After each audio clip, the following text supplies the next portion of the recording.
Check 1 2 1 2. Give me a thumbs up in the comments if you can hear me. Check 1 2 1 2.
Hey, what's up, guys? Welcome to another Adjuster TV live stream. And according to Google, my name is still Matt. Joining me tonight is Guy Grand. He's a co-founder and head honcho. And Guy, if you could just introduce yourself a little bit, tell us a little bit about the school, and we'll kind of go from there. Well, cool. Hi, everybody. I'm Guy Grand. I'm the managing director of Veteran Adjusting School in beautiful Sedona, Arizona. I just want you guys all to know right up front, I don't do this stuff very often, but I really, really support Matt and Adjuster TV, and so I think this could be fun. Well, thanks, Guy. I appreciate that.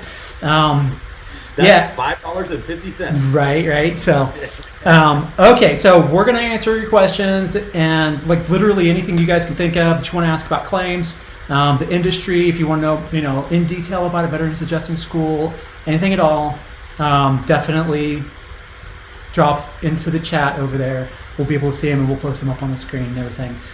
Before we do all this, I really want to give a shout out to tonight's sponsors. Is actually sponsored, which is pretty sweet. And the first one is Claim Professionals Insurance Liability Company, or CPLIC, and these guys sell errors and omissions insurance to property and auto adjusters, especially field adjusters, especially if you're 1099 or if you're working directly for a carrier. You're probably going to need some E&O, so definitely check them out at cplic.net.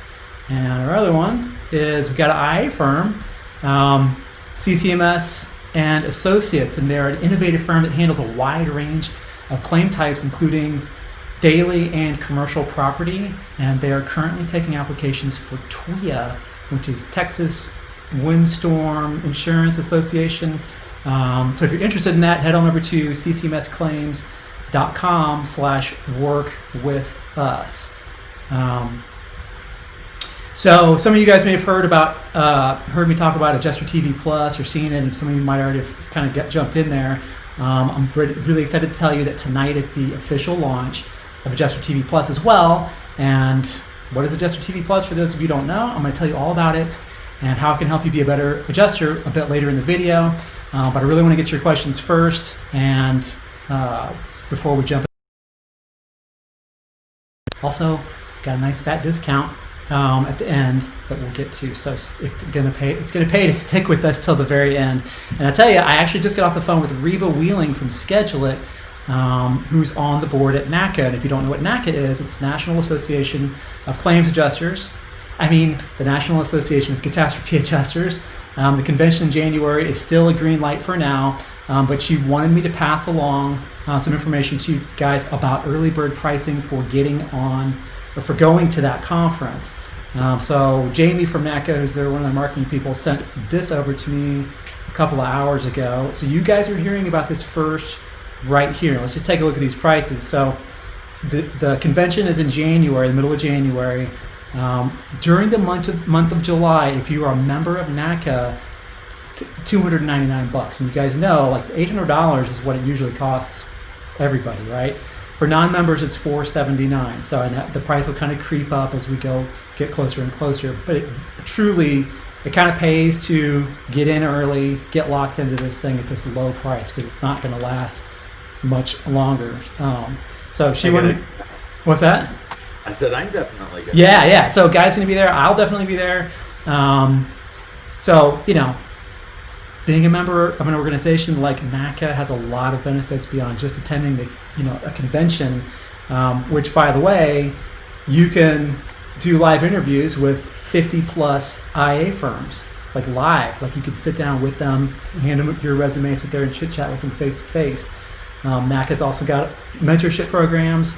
They have a professional member roster that is shared with thousands of contacts. They have a benefits package for independent adjusters through Adjuster Zone, and I think it includes a medical benefit.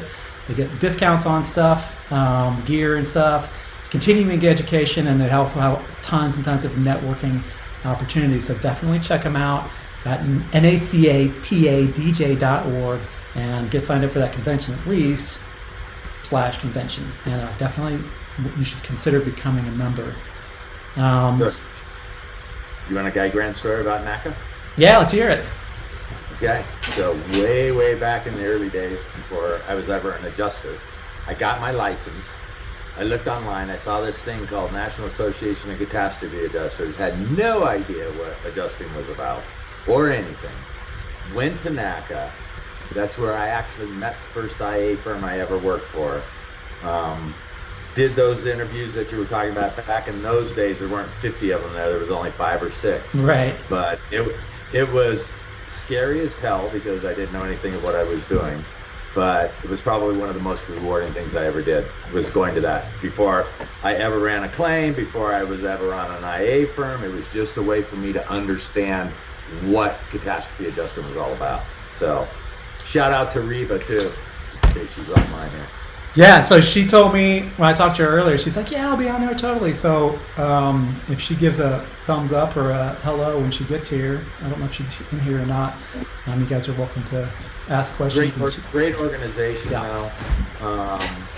Great place to, like you said, take your resume and to be able to go and really sit down and talk to different IA firms to see, oh, I really like these guys. They'll be good to work for. This company has work in my area. This company doesn't. So it's a great, as good as it is for the IA firms to find new talent, it's just as good for us as adjusters to get out there. So yeah, big time. It's interesting because you can kind of like match up your personality with some of these different IA firms. You might sit down with somebody and like, I don't really, these guys, I don't think we're clicking. And then you go sit down with the next one and you're like telling each other, finishing each other's sentences and everything else. And it's really important to have a great relationship with the IA firm because they're going to be the ones that are going to call you to send you to work. If you have a problem, you can call them. If they have a problem, they can call you, so on and so forth. And you want to be able to have a good relationship with them. So it's pretty cool to be able to. It really is. I can't think, there's nobody else that I know of is doing that, having all those IA firms sitting there just like they're just waiting for you to sign up and say, all right, 10:15, I'm going to go sit down with Pilot. At 10:30, I'm going to go sit down with Crawford. And just all day for 3 days, like all day long. You could conceivably interview with everybody there, maybe. We'd have to do some math on that. That would be a little hard. I mean, you got to eat, I guess. Yeah. So that was actually one of the first questions I wanted to tackle here. But I have a question here from Jessica in an email. And this is actually, I thought this was actually a pretty good question. And actually, I think, Guy, you also had somebody that asked you this question. It's a common question. Jessica says, I'm a freshly licensed adjuster with Florida as my DHS. She's a Kansas resident, which Kansas does not have a license, so Florida is her designated home state license. She's been managing a contracting company for about 7 years, doing full inspections, deactivate scopes, insurance negotiations, managing and scheduling all repairs, dealing with homeowners and crews in English and Spanish, which I'm going to touch on in a little bit as well. She says she's rarely walked anything over a 612.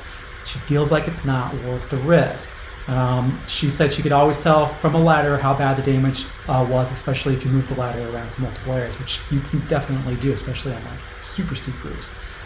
She said, or I'd have a roofer check things and take photos for me to review. So her question is, can I tell a carrier or an IA firm that I won't do steep roofs? Will that kill her odds of deployment? Guy, you want to tackle that one? Yeah. Yeah. Things have changed hugely in the industry since I got in and you got in, Matt. When we first started adjusting, we had to climb everything. There was no option but getting on the top ridge. In fact, when I first started, they said, we won't pay you without that photograph on the ridge. That has changed a lot. I think what Jessica asked about moving the ladder around, your inspection is going to take you an extra 30 minutes, maybe even an extra hour, because you have to move that ladder from place to place to place. 4 or 5 places on the front slope, 4 or 5 places on the back slope. The other thing too, most houses in my experience will have a patio off the back. So even if it's a steep roof or whatever, a lot of times you can get somewhere or on the front porch or something like Right. that, to where you can actually inspect that roof. It is on a light hailstorm, it's going to be difficult to inspect that roof without getting your nose on the shingles. Yeah. So, the other thing, and I'm not a salesman or anything else, but I know a lot of our guys from the school get the goat. And Right. that seems to have been a great tool to use these days, because you don't need to have a 28-foot ladder or, that kind of stuff. So, yeah, pretty much if you can get cougar paws and you can climb, then you should be climbing. Right. Yeah, I think, and I kind of answered her a little bit in the email, but I thought this was a great question because, like you had said that was one common question. Do I have to climb every roof? And things are changing. You absolutely have to. I guess what I basically kind of said to her was, you have to take into consideration that the insured is owed a complete inspection, no matter how you do it. And number one, and number two, the IA firm, they don't know, when they get a big pile of claims from the carrier, they don't know which claims are steep and which ones are flat roofs and which ones are geodesic domes and which ones are whatever.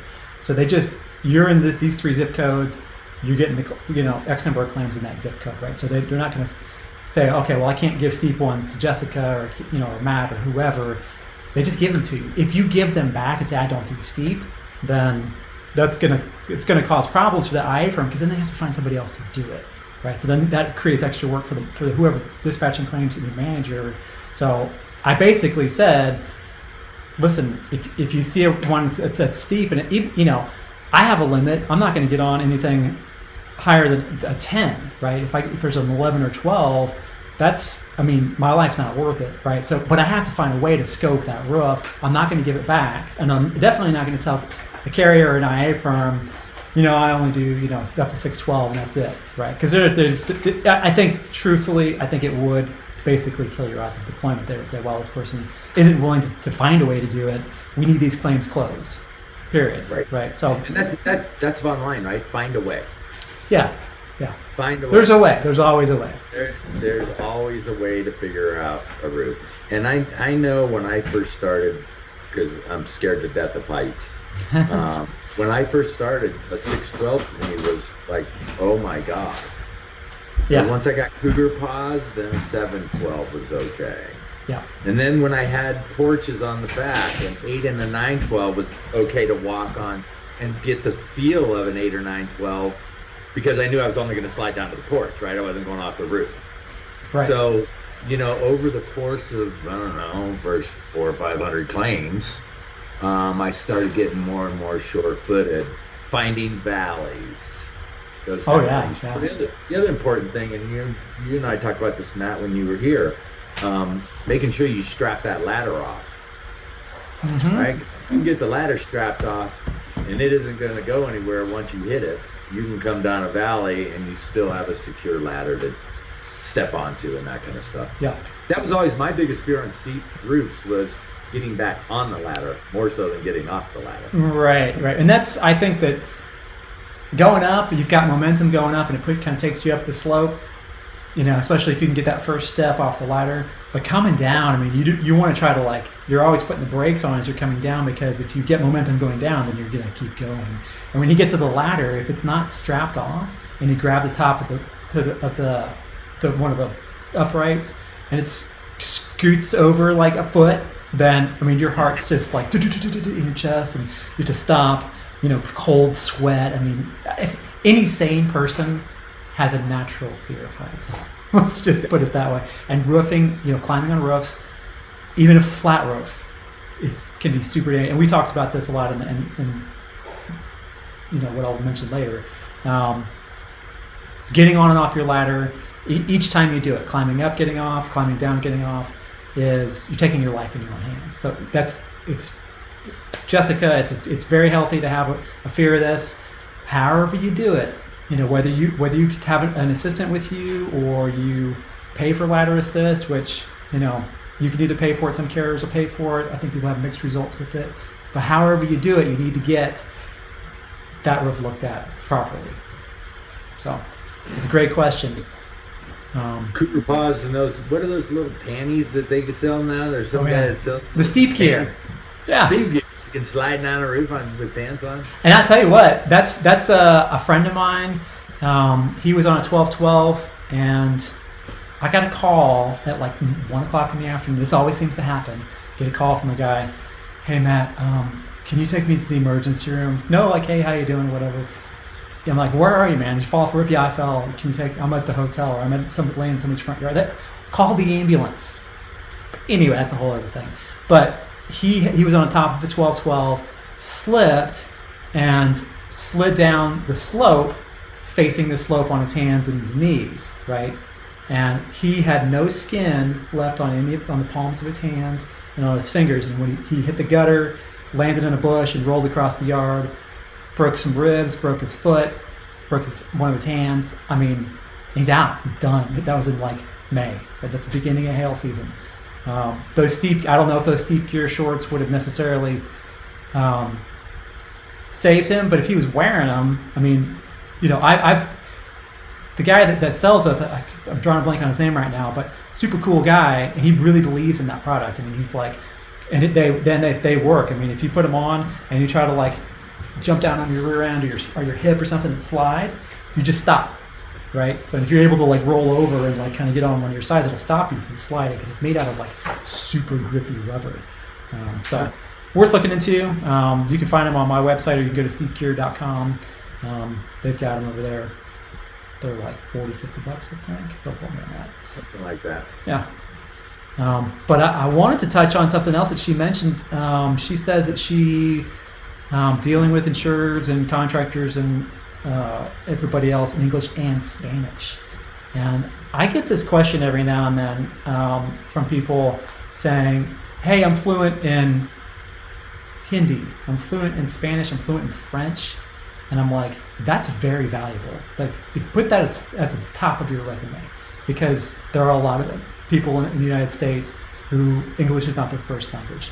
And in many parts of the country, a lot of people speak mostly Spanish, right? Especially, believe it or not, in the Midwest, there's a large number of Hispanic communities, people who are, migrant workers or whatever, and they own property, they have houses, and they have insurance. And you go to their house, and if you don't know Spanish, you're kind of hooped. You're standing there with a Google, Translate or whatever on your phone. But if you can speak fluent Spanish, I mean, it's a absolutely a desired skill. And even a language like French, which I mean, here I don't know any like French communities. Canada, there is. I know guys, I haven't done it, but they've worked in Quebec and Montreal where you have to speak French, right? And so these guys are taking along translators with them. You can speak French fluently. I mean, you could have a lot of Canadian, work. So it's definitely a very valuable skill, and I would strongly suggest. You could be the last man standing on a storm. Gosh, yeah. One of our boss trained adjusters went out to Irma and was literally there until like January of this year, because he spoke Spanish, and he was in South Florida forever. Yeah. And so he was the guy that just got 3 years out of the storm. So, yeah. Yeah. Wish I spoke Spanish. Yeah, me too.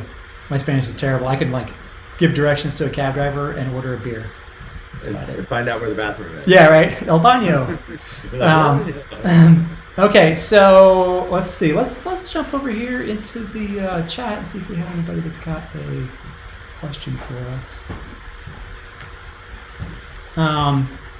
Pamela says she failed the tests, which I'm going to guess is probably maybe a certification or possibly a state licensing test. So any advice for people who may have failed, or you may have to retake that stuff? You got us any advice, Guy? I failed. Yeah, I did too. I failed the first time in Arizona. They allowed us to retake it. I think I only had to wait a couple weeks or something like that. Mm-hmm. But I just went back and studied harder. Yeah. And I always tell everybody, you only needed 70% to pass. So, what do you call the guy in his medical school that graduates at the bottom of his class? A doctor.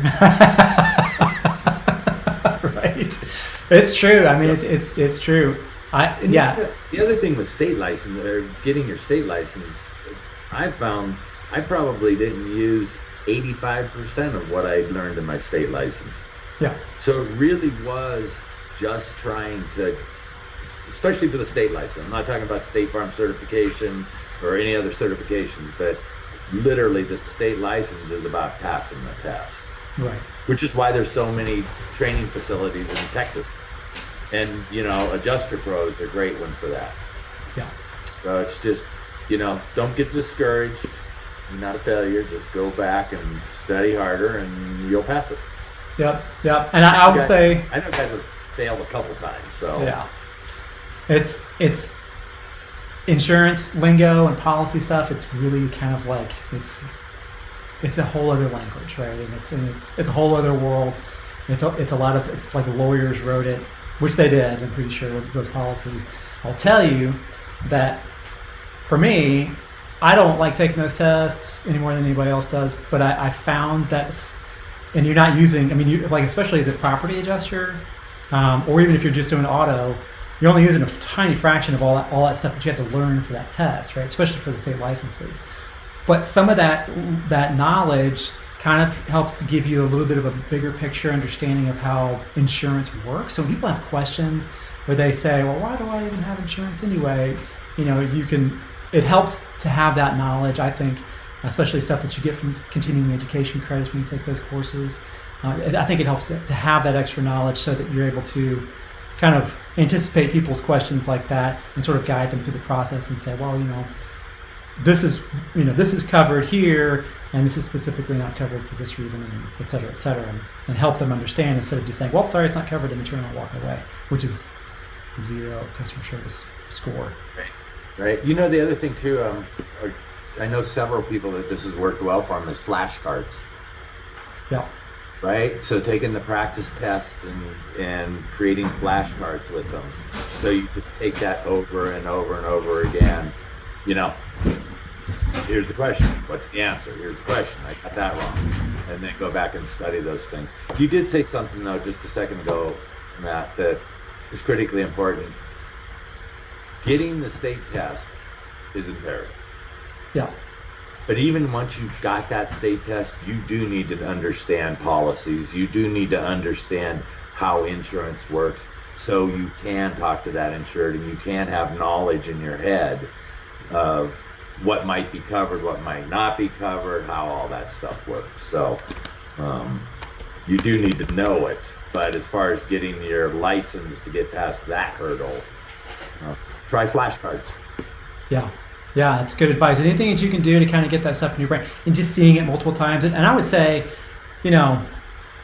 learning anything, if you sit down for a marathon, like 4-hour session, and just read through that stuff, I'm going to tell you right now, I can't do that. It's not going in my brain.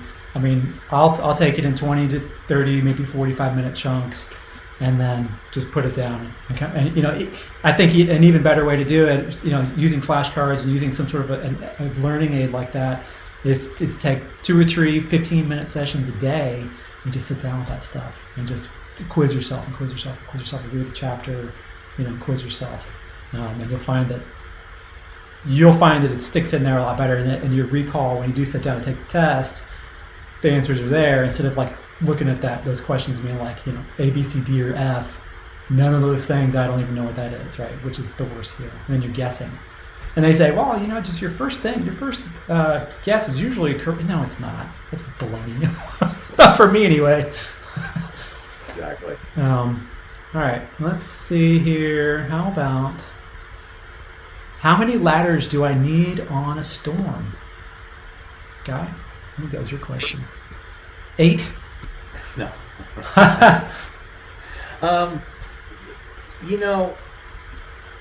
I have my pickup truck, right? Mm-hmm. So I always carried a 20-footer and a 28-footer.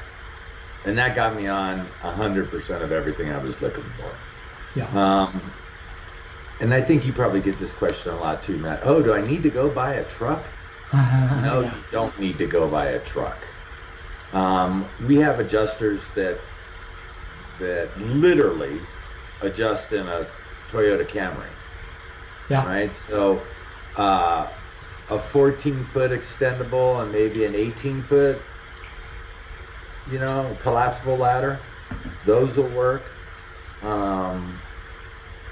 I know my 20-foot extension ladder, just because I'm a big guy, that 20-foot extension ladder got me on 95% of everything. Yeah. Some companies don't like you to do double pulls anymore, but it was light aluminum, so I could get on top of the first story. I could pull that ladder up.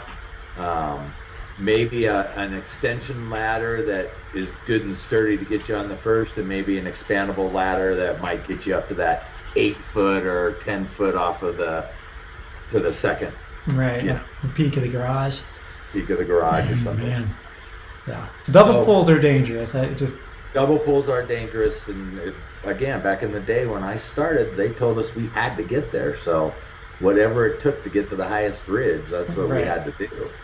And then I guess, some of my old friends all died along the way, and they're like, oh, maybe you shouldn't do that anymore. Well, and just a note about that, so when we're talking about it, we're scoping roofs. So say you have like and this is like in many places in the Midwest, built in the 60s and 70s and 80s, super duper common house. It's a 2-story house, right? And it's just a straight gable on the front. And then there's a garage stuck to the side of it that's got a 1-story roof, right? And the only way to get to the 2-story part is either to use a 2-story ladder off the front or to climb up onto the top of the garage on the 1-story, pull your ladder up and set it up and climb up onto the top. I would say this is kind of the way this sort of shakes out, right? So if you climb on that 2nd story, then you can bill for 2-story, but it takes more time, and it's more dangerous, right? So it's a much higher risk. You can do, most companies that I've ever worked for, if you've got a front and back slope only, right? And you have on the 1-story, and then the 2nd story is also a front and back slope, and they face the same directions. So basically you just have 2 basic directional slopes, one facing north and one facing south, or front and back, whatever.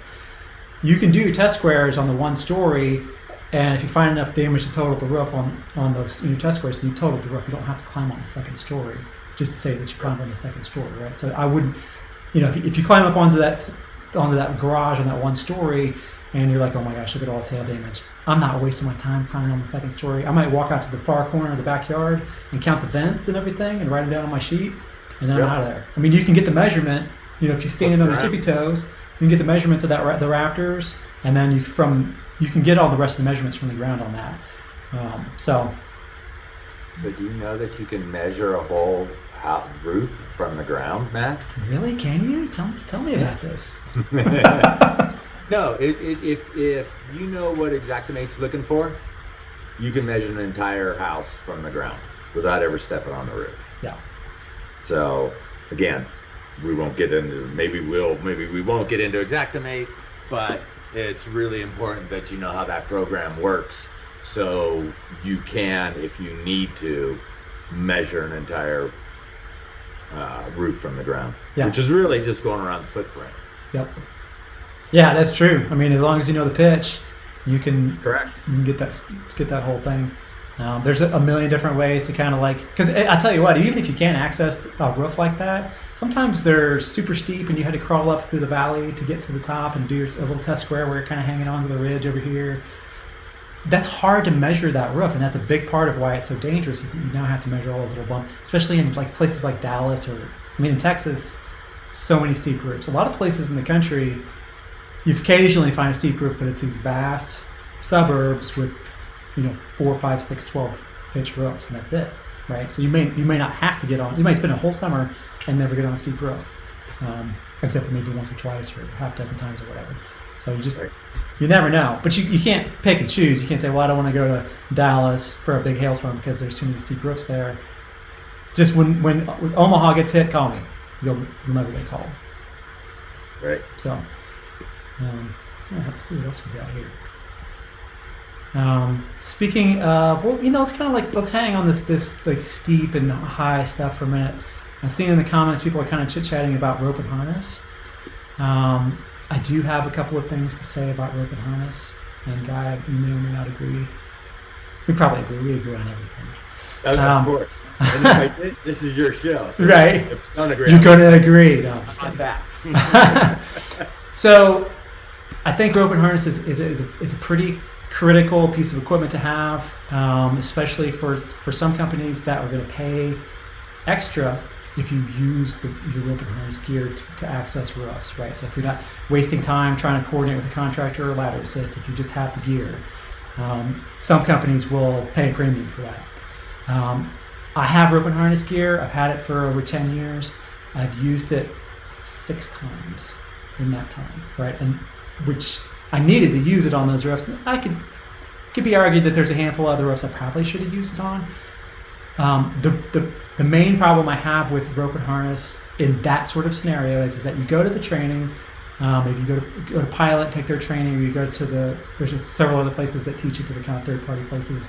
You learn the knots. They show you all the little gadgets, the ascenders and the gree and your harness and all this kind of stuff, right? Then you put that all in a big bag and you throw it in the back of your truck. And then there it sits, right, until 13 months later when you get deployed to Omaha. And then you don't use it all summer, you don't need it. And then, so then it's sitting for another 12 months, right? And then all of a sudden you got one, and you're like, boy, I sure could use a rope and harness that I've had in my truck for 2.2 years now. I'm gonna break that sucker out and, get the little gun that shoots the line over the thing. It's cool gadgets, right? The problem is that 2 years ago, you knew how to make a figure 8, which is the knot that your life depends on. But do you know it now? Right? Do you remember it? You're sitting there trying to figure out how to loop it through. Do I loop it over on itself? I can't remember, right? I rock climb, right? And I still have to go practice the knots and refresh myself on the knots before I go out. So what I tell people is yeah, absolutely, pay for the training, get it, because you can make good money with it, and you might use it a bunch in the summers depending on where you're at, like if you're in Dallas or whatever. But in the off season, or if you find you're not using it, I keep a little piece of cord and just practice that figure 8 knot. That knot will save your life. If you do it wrong, you're dead, right? So what good did that rope and harness do for you if 2 years ago you paid $1,000 for the training and $1,000 for gear, and then you can't remember how to make the knot? So you're just well, I think that looks right, and you tie it off, and next thing you know, you're laying, broken in the driveway. You know what I mean? So you're talking a lot about broken things, man. It's not that I don't want to scare anybody off from this work, but this is one of the reasons why they pay us what they do, is because it's dangerous. Number one, and number two, because we're going to drop everything. If they call us and say, "Hey, go to Minneapolis," we drop everything and go. Right? We're on call basically. So here's my 2 cents worth on rope and harness. Sure. I would say if you have the opportunity to get rope and harness certified, by all means do it. That opens up deployment possibilities that otherwise you would not have. Yeah. Right. I know that in my years of working for State Farm, the fact that I was rope and harness certified and they called it 2-story steep certified. Yeah. Right. The fact that happened meant that I was called on storms on the first wave, and usually they're the last man standing. Because, and not to talk bad about State Farm or anything, but a lot of State Farm staff adjusters won't climb anything above a 512. Right. So what would happen as an independent is we would go out to a storm and there'd be, 10 staff adjusters and 10 of us independents, and 3 of us had rope and harness. Well, we got all of those 2-story steep roofs. Even like you said, they weren't that steep. We didn't need our rope and harness. So having that, a lot of companies will pay you an extra $150. Yeah. Okay, so if I'm using my rope and harness, you're correct. In between, you need to remember how you use it. Again, I'm not trying to sell them, but I just know they work as a goat. Yeah. Right? So if I'm 2-story steep certified and I'm getting called out on storms because of that, then I'm making an extra $150 a pop to climb them. I'm not going to say this is an absolute, but I would say with a lot of these smaller IA firms, if you go out on a storm and you say, hey, look, I'm rope and harness certified, so all of your guys who are looking for a ladder assist, have them call me. Right? Yeah. Now you might be getting extra claims from some of these guys because they get reassigned to you, and you're getting the extra $150. Yeah. Plus, if you run around with a 28-foot ladder or a 32-foot ladder, same deal. Let your manager know. Say, listen, I run with a 24-footer extension ladder, and I got a 32-foot ladder. And if anybody needs, help up on a roof, I'm happy to go buzz over and meet them, and give some free tacos. $250 I charge. Oh yeah, $250 worth of tacos. And I'll say, like you said, it's like practicing in the off season. I think that goes with any of these skills, and I would strongly say, probably more than anything, Xactimate. You gotta remain fluent in Xactimate because you can forget. I mean, having been 12 years into my career, and I get a 7-month break, and then I get deployed, and I'm like cracking open Xactimate for the first time in 7 months, and I'm like, where do I start again? What's the thing? And right. So practice all this stuff. Between 2007 and 2008, Sketch came out. Yeah, exactly. And I was like 8 months in between storms, and I go out on my first storm in 2008, and they're like, okay, we're all using Sketch. I'm like, what's a Sketch? Right. I mean, the learning curve on that storm is just horrendous. Guy, could you please add your Sketch to this and re-upload all the documents? Thanks. Yeah. What? A Sketch? How's that work? Yeah. And you know what? I'm gonna comment on that. Sure. There are a lot of times where the industry changes in between. We're talking about CAT, right? So typically November we're done, and we're probably not going to go back out until Easter. So there's a 4 or 5 month gap in that. And just like you were just saying, if you're rope and harness certified, go to climbing gym. Do whatever you need to do to keep that up. Your Xactimate, you're better to buy a year subscription to Xactimate than you are to paying $250 while you're on storm, and then not having it for that 4 months in between. Yeah. Because when you go back out on the next storm, you don't know, is it a different interface? Did it go from 27.5 to 28? All of those things happen when you're in between and you're not paying attention to it. I will tell you, you will lose Xactimate in 5 months. That first storm will be painful. Yeah. To get back on the horse. And then once you're there, the rest of the year is great and you got it figured out. But if you're not up to snuff with all of these things in the beginning of the season, and you don't wait until April 1st to start breaking out your gear or start looking at your Xactimate, you need to be doing that stuff in between. Yeah, absolutely. I mean, your career depends on it. I mean, we have a high earning potential.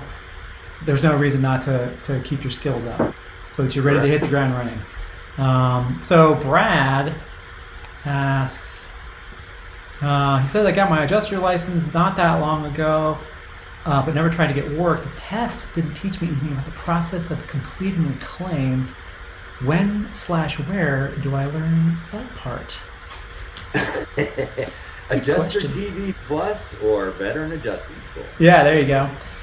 Well, I will say that there are probably a million different ways to skin this cat, and this is like the eternal question, right? So how do I learn the process?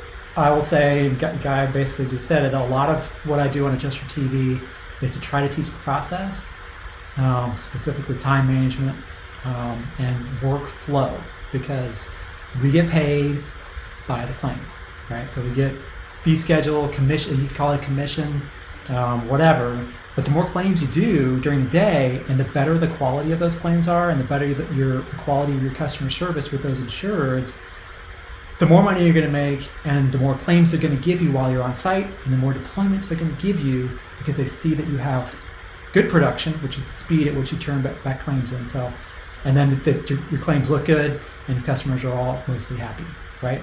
So, if you are the person who handles 200 claims, on a typical CAT event, and the next person behind you handles 125, and your claims all look great, on top of that, they're going to call you. Because they want to know that first of all, they want you to they don't want to lose you to some other company. I'm kind of going off on a little tangent here, but to kind of answer your question, the process of learning how to do claims is something I think that it's hard to get your hands on in this industry. And again, a lot of the videos that I do talk about the process. If you dig back through Adjuster TV or go to adjustertv.com, you can go through my archive of videos, and there's a lot of stuff that talks specifically about the process of completing a claim. Now, that being said, before you can go and work for a State Farm or an Allstate or Liberty Mutual or any of these companies, a lot of these companies, you have to get their certification. American Family has a certification, which means that they won't give you any claims to work until you have sat through a 2-day, or with State Farm, I don't even know what it is now, but you have to take it. Yeah, so they're going to sit you down in a class. You probably go to Dallas and sit in a big classroom, and then they'll show you the process. They'll say, all right, so this is how we want you to start the claim. This is how we want you to write your activity diaries. This is how you're going to do your GLR. This is how you're going to do your invoice. This is going to be how you do the process of completing the claim, right? The carrier wants you to do it their way, so they're going to teach you how to do it their way, and then they're going to test you. You fail, then you got to retake the test, because they want you to get out in the field and not be calling up every 5 seconds asking how to use NextGen, or how do I set a reserve, or how do I do this, or how do I do that, right? They want you to just do it. So when you've got your license, when you get ready to kind of get signed up, comfortable here. When you're ready to go jump on and get on IA firm rosters, go with some of the bigger companies, because they're gonna have programs set up for you to get those certifications. Like you go to Eberl or Renfro or Pilot, they're gonna say, all right, well, you can't handle any claims until you you get trained to the State Farm standard at Eberl, right?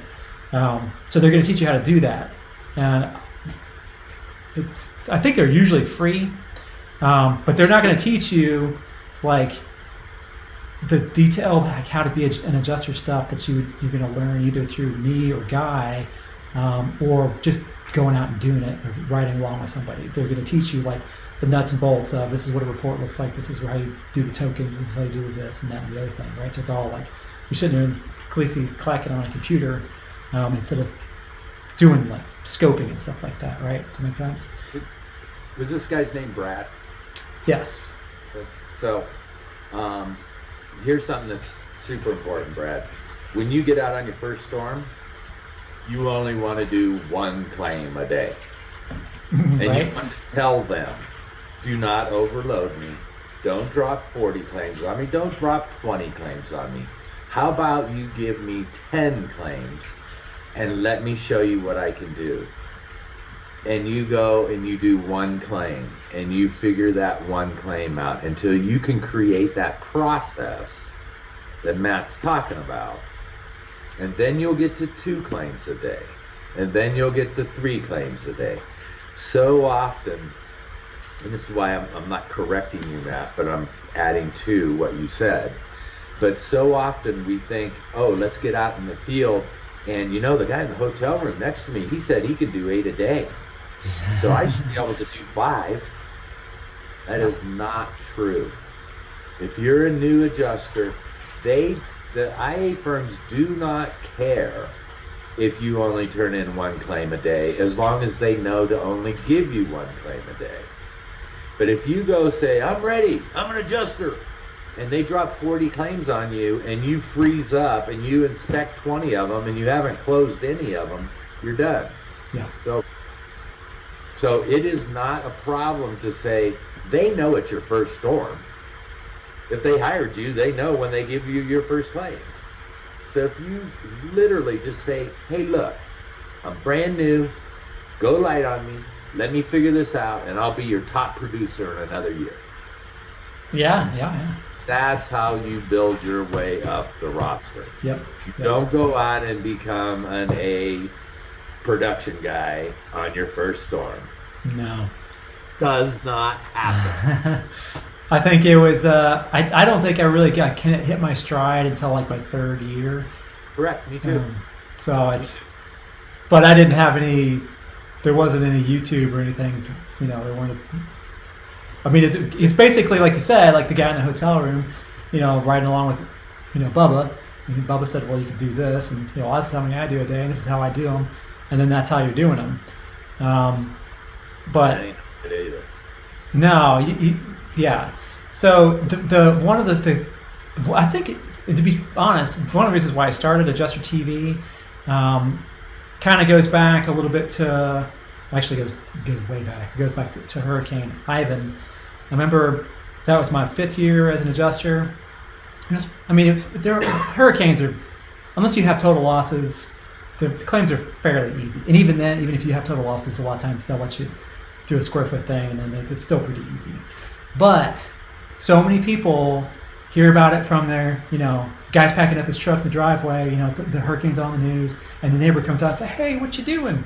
"Oh, I'm going down to the hurricane. I'm going to make some money down there." He says, "Oh, really? How much can you make?" And then next thing you know, the guy's like, he's calling Pilot and saying, "Hey, I want you." A Pilot will say, "Do you have a ladder? Or are you afraid of heights?" Then get you about down here. That's it. You're on the storm, right? And they will give you 70 claims or 50 claims or whatever it is, right? I mean, you could say they know that you're new, and here's a little bit of a distinction. And I've talked to IA firms about this, and they won't name names, but they admit that they do it. It's kind of a cost of doing business. They have to stay compliant with the state, right? So they have to, when they have all these, 25,000 or 250,000 claims come in, the state mandates that people are contacted within X number of hours or days, that they get their first inspection within X number of days, that they get their first report within X number of days, so on and so forth.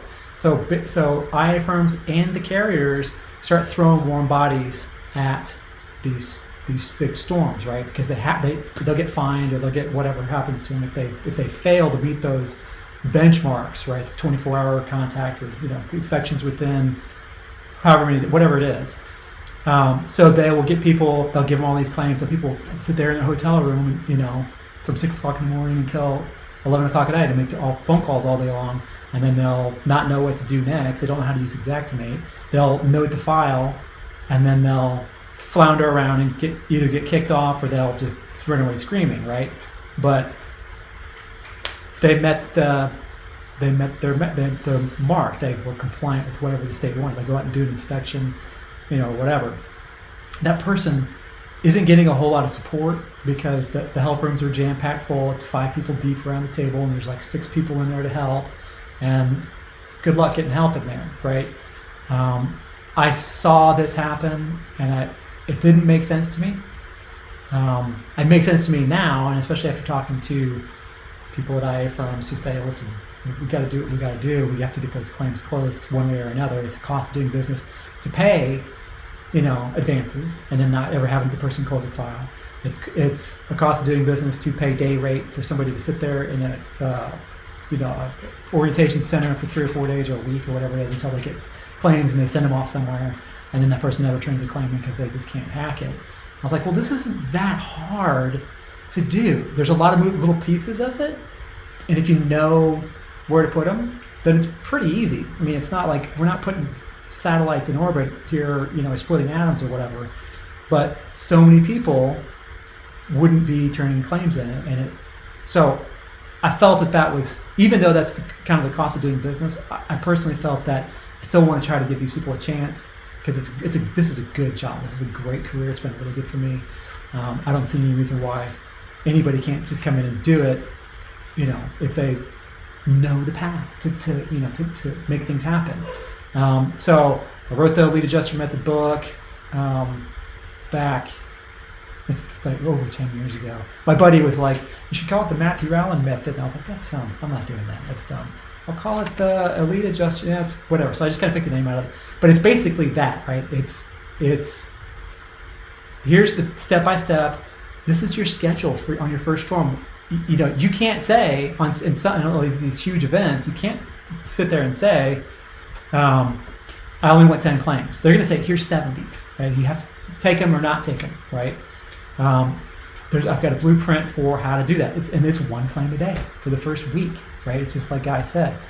You go scope that, and then you go sit in the help room for as long as it takes. You grab somebody and you close that claim that day, and then you start to add on and on and on, right? So this is what happens, and this is the reason why I wrote that. And the reason why I'm doing this is because not everybody has the luxury of time to sit down and say, well, I'm going to become an adjuster. I'm going to take this time to Xactimate this. I'm going to get my licenses. I'm going to get certified, blah, blah, blah. It's a hurricane hits, and your neighbor's like packing his truck up and he says, I want to go make a bunch of money. And then they go. And they need the help. They need people to go do it, right? So I want to... They make just enough money on that storm to come to veteran adjusting school. Yeah, exactly. I swear to you, after Hurricane Irma, we had 3 students per class for the next year that storm and got those 70 claims and loved what they were doing, but crashed and burned. And went, I have no idea how did those claims close? Well, they close because it doesn't matter what you throw up there. Somebody on the back end is going to get some money in that insured's hand, because that's the most important part, right? So like you said, you got contact, you got all those things, but as soon as bad photos come in, there's somebody sitting on the inside that's going to write an estimate to get some money, even if it's wrong, right, into that insured's hand. So you might get 50 claims, think you did something, and you really sucked the whole time. Somebody was fixing all your stuff.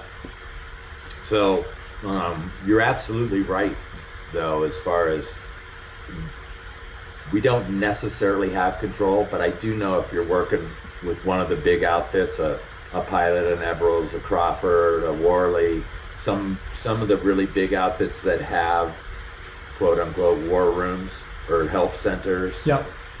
You just do one claim and you go and you sit in there. You get something, you talk to somebody and they say a tree split my house in half, and you're like, oh my God, what am I going to do? Get in touch with a trainer. Yeah. Tell a trainer, I need somebody to go with me. Now they may just tell you to go out and wing do it. your best. Wing it, right? But most of the time they want you to be a better adjuster. So yeah, they do, and they are always looking for people to kind of refresh the ranks. They're always they're looking at your numbers all the time, because valuable people who this clicks with and who it makes sense to, and they're like, I got it, and they're being efficient, they're turning in a great claim, they're giving the customer a great experience, whether no matter what's happening with the claim, they hang on to those people. It's a reoccurring theme. They hang on to the people that this clicks with, and those people, it's not like I've heard people say it can't be taught. I don't believe that, because there's so many different things that you could say it can't be taught, but I think just about anything can be. It's just steps. It's just having a mindset and understanding how to put everything together so that you can get the claim closed as quickly as possible, as accurately as possible, in a nice file that stays closed. That's what they want, right? Let's take a look over here at we got actually a bunch of good questions.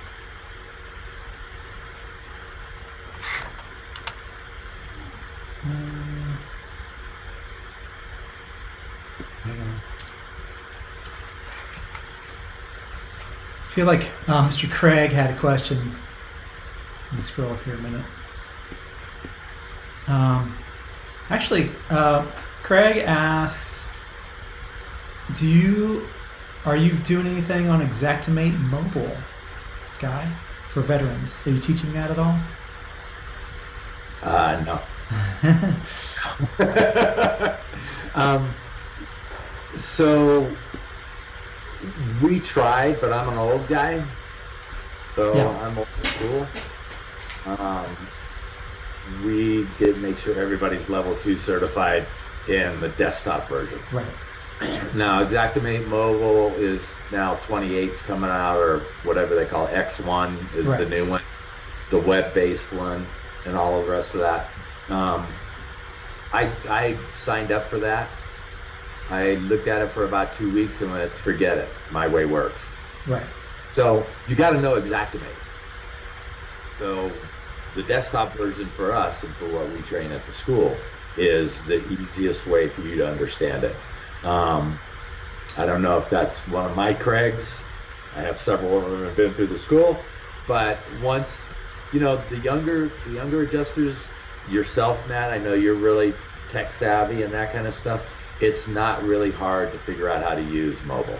Yeah. 3 years ago when I first looked at it, when it first came out, it totally sucked. Right, yeah. And like anything with Xactimate, even X1, when X1 first came out, it totally sucked. But Xactimate's so big that over the course of a year or 2 years, they work out all the bugs, and it actually, is a good thing. We have several of our guys who graduated from here that went to X1. There's several of them that are actually paperless now. They use their tablet, and they've got PDFs that they can write on there. I mean, they've put everything into that tablet to where they don't even use paper, which is great. If you're, if you know technology, and that's good, do it. If you're an old guy like me, you do what works. Yeah, big time. So, and I guess your point, and I get a lot of emails from people because as Adjuster TV kind of grows, they're seeing that I'm reviewing some technology here and there. So I started getting a lot more emails from folks that have like, hey, check out my app, check out this app. It helps you to do photos, it helps you to do this, that, and everything. And then I get questions from people like, like Craig, what about Xactimate Mobile? And I always say the same thing. And like you said, basically, and that is, a claim is a claim is a claim, right? The parts are, call the insured, you scope their house, and write them an estimate and hand them a check. That's it, right? So if any individual tool, a drone, or some kind of app, or Xactimate Mobile, or whatever, if it can make me faster, like spending less time doing time-consuming tasks, and better, then I'm gonna be looking for a way to incorporate that into my workflow. What's up? Well, so I was just gonna say, and don't learn it on a storm. No, don't try to incorporate it on a storm. Do not think, I've been using Xactimate for 2 years and now I got this big storm, so I'm going to go to the mobile version. If you think you want to learn new technology, or you want to use one of these apps you're talking about, Matt, or anything like that, learn that in the off time. Yeah. Get good at it. Scope your house, scope your neighbor's house, scope grandma's house, whatever. But do not try to learn new technology on a storm. No, that's going to be a fail for sure. And again, what's that? Did I say that? Do not do that? Did I emphasize that enough? Let's emphasize, do not. Okay. Do not do that. Be ready to, have your workflow all set up and ready to go. This is how I'm going to run on this storm. And then maybe you could take notes on the side and say, I could probably do this faster over here, And again, this is like practicing Xactimate in the off season. Get X1, get Pro, or whatever it is, and mess around with mobile. I saw it 3 years ago at Elevate. Actually, it's been several years since I saw it, and it was terrible back then. But then at NACA this year, somebody pulled me aside. Like, hey man, you seen Xactimate Mobile? I was like, yeah. He's like, you got to see this. And he starts showing me stuff on it. I was like, holy cow. So I did an interview with I'm gonna draw blanks on everybody's names tonight. A guy who's a project manager for Xactimate Mobile at Xactware. I interviewed him for Adjuster TV, and he set me up with a way to use Xactimate Mobile and mess with it. And I'm like, at first, when you're trying to you have to pull the claim and send it to the cloud, and then pull it down from the cloud, and it's kind of confusing until you kind of get your brain wrapped around it. And then I think that, especially for water losses, interior, I wouldn't probably use it outside because why? For on interior though, you could sketch out the room while you're standing in the middle of the room, take photos with the out of the same app, and I can drop a macro on it right there. And then when I've got my kitchen estimate written on the tablet, then I go into the dining room and I start draw another room for the dining room. And then by the time I get back to the front door, I've got a completed estimate that I can send back to Xactimate, do my activity diary, my GLR, my invoice, my this, my that, and then send it up, right? Which is kind of the fast and dirty workflow of it. But I think because I'll bring my laptop into a house and open up Sketch and do it that way. So then the second I by the time I get to the last room, yeah, I'm done with the estimate. I don't want to like scope a whole huge house, especially doing daily claims when you have like $175,000 water loss or whatever it is, and then you got to go and sit in your home office or in the hotel room or wherever and just like trudge through that estimate. Do it while you're there. I mean, it does. Just say I'm gonna spend 4 hours at this house, and just do the whole thing. And then when you're done, and it's done. And you're not having to do it later, having it sit on your desk and end up, getting kicked down in your schedule. Well, I'll get to that one later. It's death when that happens. So, and then Craig also asked, is it okay now to move to Xactimate X1? And I will say that you will use whatever software the carrier wants you to. So if they want you to use X1, then you use an X1. You can't, if State Farm or Allstate or whoever says, well, we're using 28, you can't say, well, I'm going to use X1. You have to use 28. Yeah. That's just all there is to it. So the carriers kind of dictate how that works, and it takes them a long time to. A couple years sometimes. Oh, easily, yeah. I mean, X1's been up for a little while. We were on 27.5 for a long time before we ever started using 28.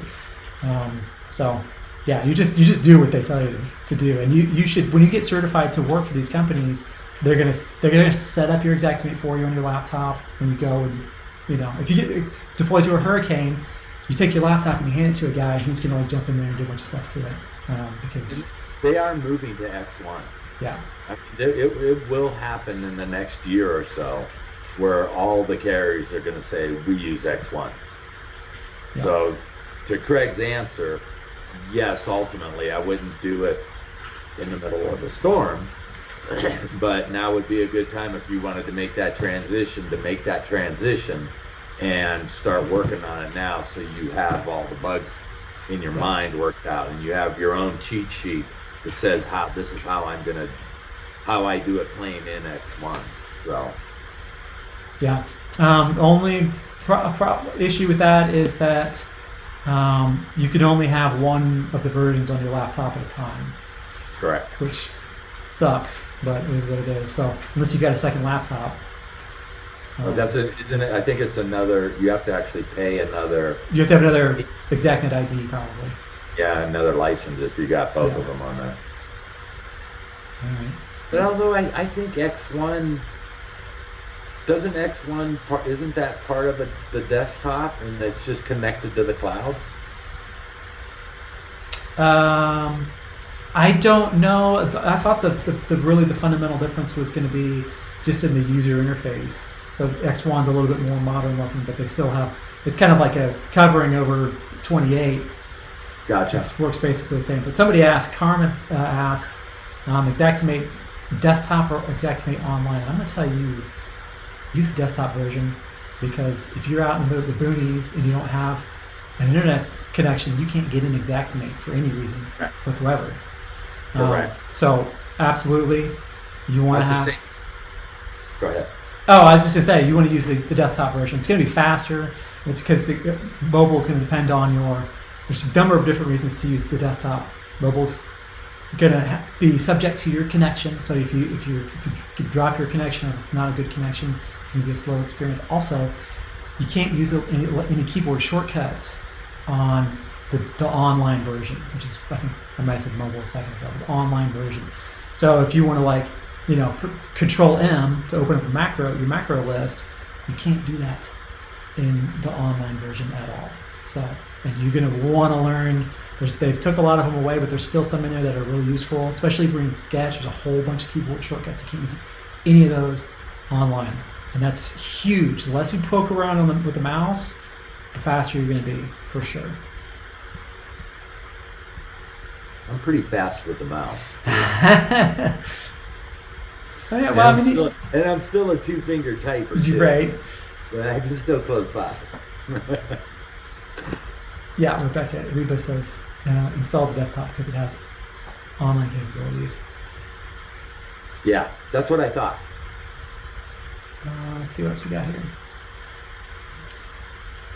Online or pro versions. So the pro version is going to give you all three versions. You're really only going to use the desktop. I would just get the desktop. For mobile, Brett is asking, He says for mobile, online. Oh, I thought you were answering your question, I think. But you don't have to have a pro license to run claims. I would just get those myself. One of the benefits of having pro, several of our adjusters are husband and wife teams. Yeah. And with the pro version, the pro online version, somebody can be out scoping the house, taking the photographs, releasing that claim, whether it's on mobile or whatever, releasing that claim back to the cloud, and somebody sitting in a whole nother state can pull that down, organize it, whatever they need to do. So the pro version is really great if you're working as a team with somebody else. Yeah, and we could touch on teams a little bit. I think you and I talked about this. I think that you could be good at it. I think it can be definitely more lucrative, I guess, depending on how you do it. Some people you hear about on hurricanes, they'll have one guy will get all the claims, and then he'll have like 5 people out and scoping for him. I'm going to recommend to not. I wouldn't do that. No. That's just asking for You'll trouble. get busted and you'll be done. Well, yeah, and plus he'll be doing claims for Pilot, for Eberl, for Renfro, for Brush Country. Never do that. Never do that. Just do your own claims. Never. You take claims from a company on a storm, that's the company you're working for. Yeah. You will get tied and twisted. Think about 5 companies. You work for 5 companies. All of them give you 50 files. Yeah. How are you going to turn them in? Who's first? Who's second? Yeah. You will fail. Yeah. It's complicated enough. Go ahead. So I'm just going to comment on what you said about teams. Yeah. Right? Because I trained my son, my nephew, my godson, a bunch of people before we started the school. And you might think, wow, if there's 2 of us, we can make twice as much money. That is not the case. Right. If there's 2 of you, you might make an extra 35, 40%, maybe even 50%. But you are not going to double your production by having 2 people. What you are going to do, and one of the guys that I took with me one time forced me to start going out to eat dinner at night. And I'm too busy. I got stuff to do. And he said, it is about lifestyle. Yeah. So with 2 of us, you're going to do more production than you would by yourself. But with 2 of us, we can actually go have dinner. I can go to bed at 10 o'clock at night. I can get sleep, stay healthy. So the idea of having a partner or somebody else that you're working with allows you to have an easier lifestyle than getting up at 6 a.m. and being on that computer at 2 a.m. You're turning in a crap file at 2 o'clock in the morning. That's right. Oh, yeah. A crap file. Especially since you got up at 5:30 that morning, the previous morning. Exactly. You're running on fumes. So that's where working with a partner is beneficial. Let you do a little more. It's a little bit easier. Somebody can make those contacts. They can answer those emails during the day. Yes. You can stay focused on your scoping, doing a good scope, writing a good estimate, etc. Yeah. So, and I think this kind of, when we talk about teams, what we're really trying to do here is we're trying to find ways to multiply ourselves, right? So it may not even necessarily be another person.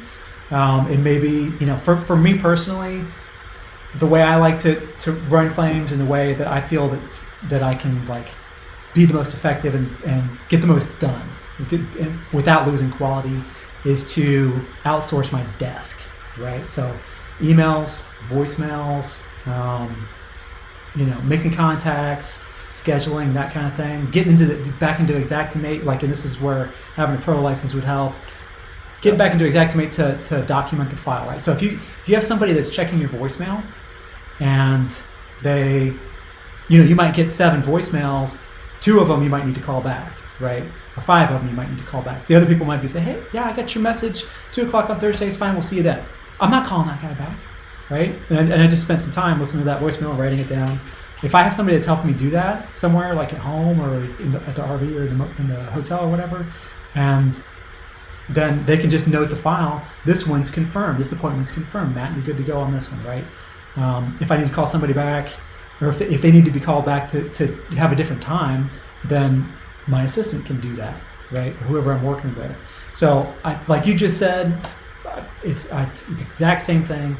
If two people get together and they say, all right, well, I can do 6 claims a day and I can do 6 claims a day, together we can do 12. It's not going to happen. It's just simply not going to happen. You might do 9 or 10, right? Right. But if you normally do 6 and you can bring somebody on that can pull your, work off your plate, then, and you pay them an hourly, or you pay them like some sort of like a reasonable day rate that's not splitting a claim 50-50, because you're still making, you're not even making what you made before when you're splitting it 50-50, then you're going to save some money, and the parts that you really need to have outsourced are going to be outsourced. And Reba's in here, and schedule it. I was just gonna mention Reba. So I got to tell you this. So Schedule It is Reba's baby, and it's basically an automated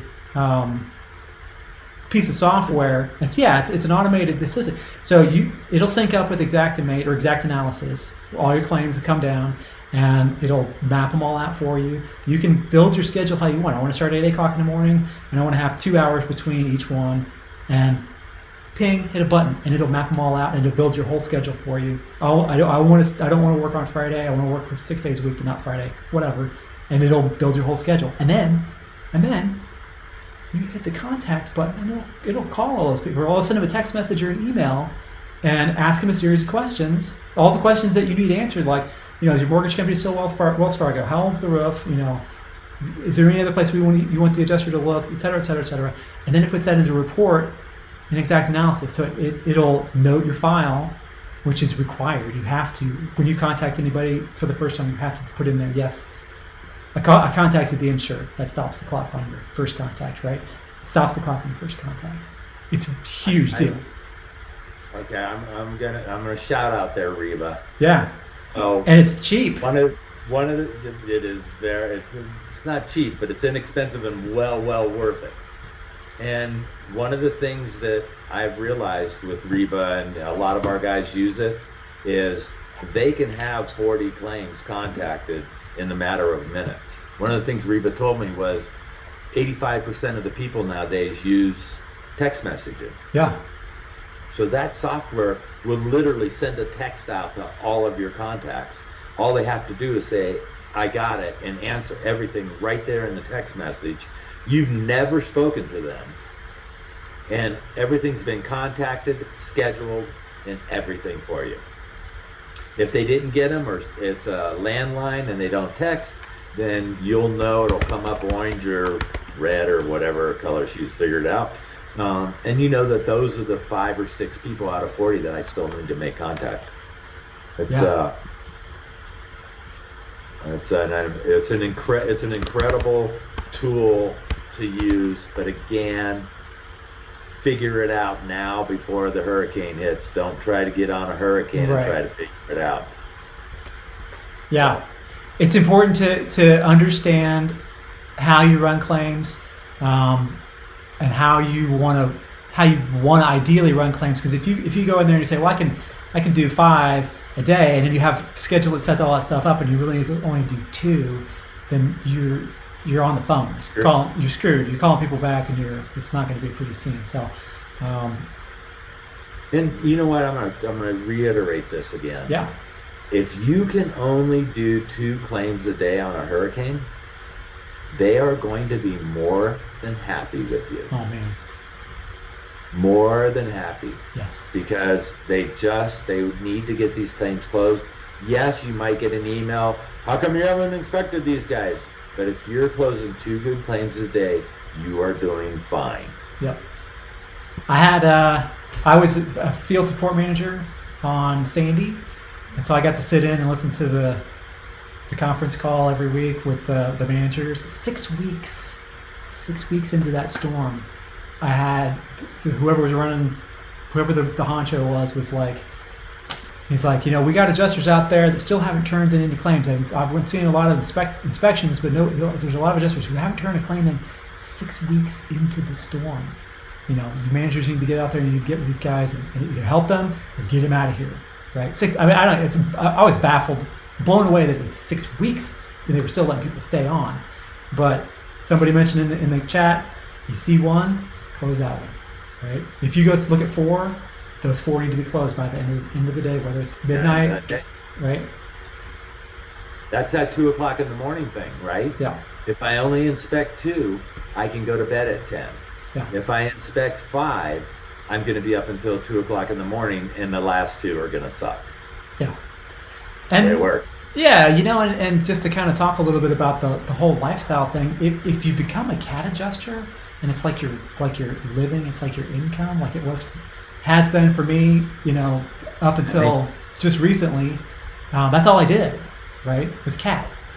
Every year after year after year, I did cat. And when you go on cat for 5, 6, 7, 8, 9, 10, 13, 16 months, whatever it is, you can burn out real easily, especially if you just hitting it every single day. Every day's Groundhog Day. You wake up and you're climbing on ropes, you write an estimate, you're hitting a check, you go on the next one, right?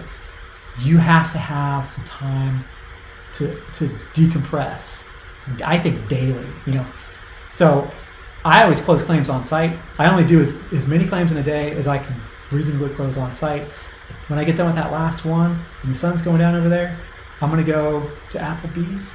I'm going to go back to my hotel and get a TV dinner. I'm going to bed.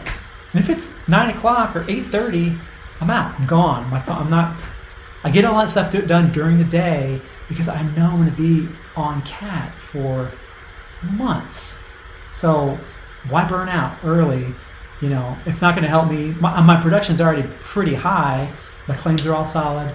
I'm fully rested every night, so I'm able to be really effective every single day. I'm able to smile with insureds. I'm able to not get in fights with contractors, right? It's because I constructed my lifestyle on cat to be, I like to work a lot. It's fun, and it feels good to do a lot of work.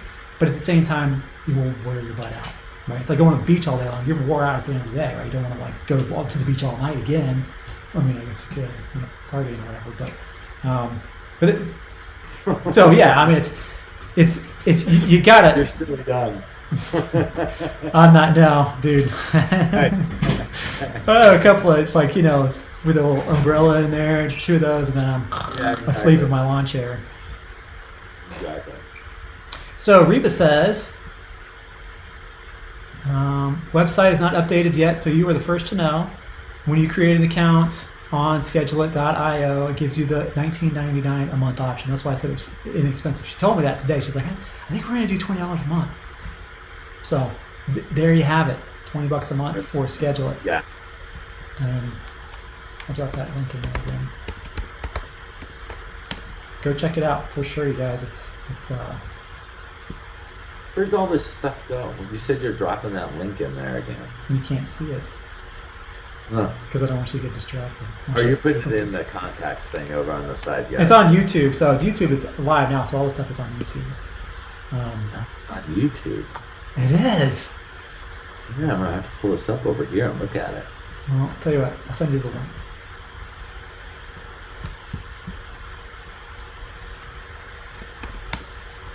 Is that the same? Oh, there you go. All right, so let's see what else we got here. So S Corp. So people are talking about LLCs.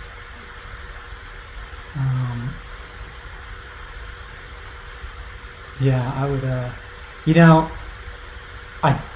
I don't have an LLC for claims because I had been running claims for Pilot forever, and it was W-2, and I don't think you can be an LLC and get a W-2.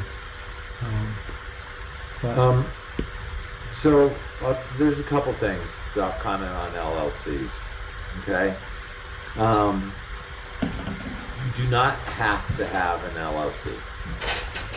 However, if you're working, I know a lot of our guys that are in California, they do have to have an LLC because of the Uber laws and that kind of stuff, the independent contractors. If you do have an LLC, you're going to do taxes twice, right? You got to do the LLC taxes, then you got to do your personal taxes. However, if you're going to have a partner working with you or somebody that you're going to be paying, then in that case, you may want to have an LLC. It's not mandatory. And like you said, Matt, you worked for Pilot for a long time, so you were W-2.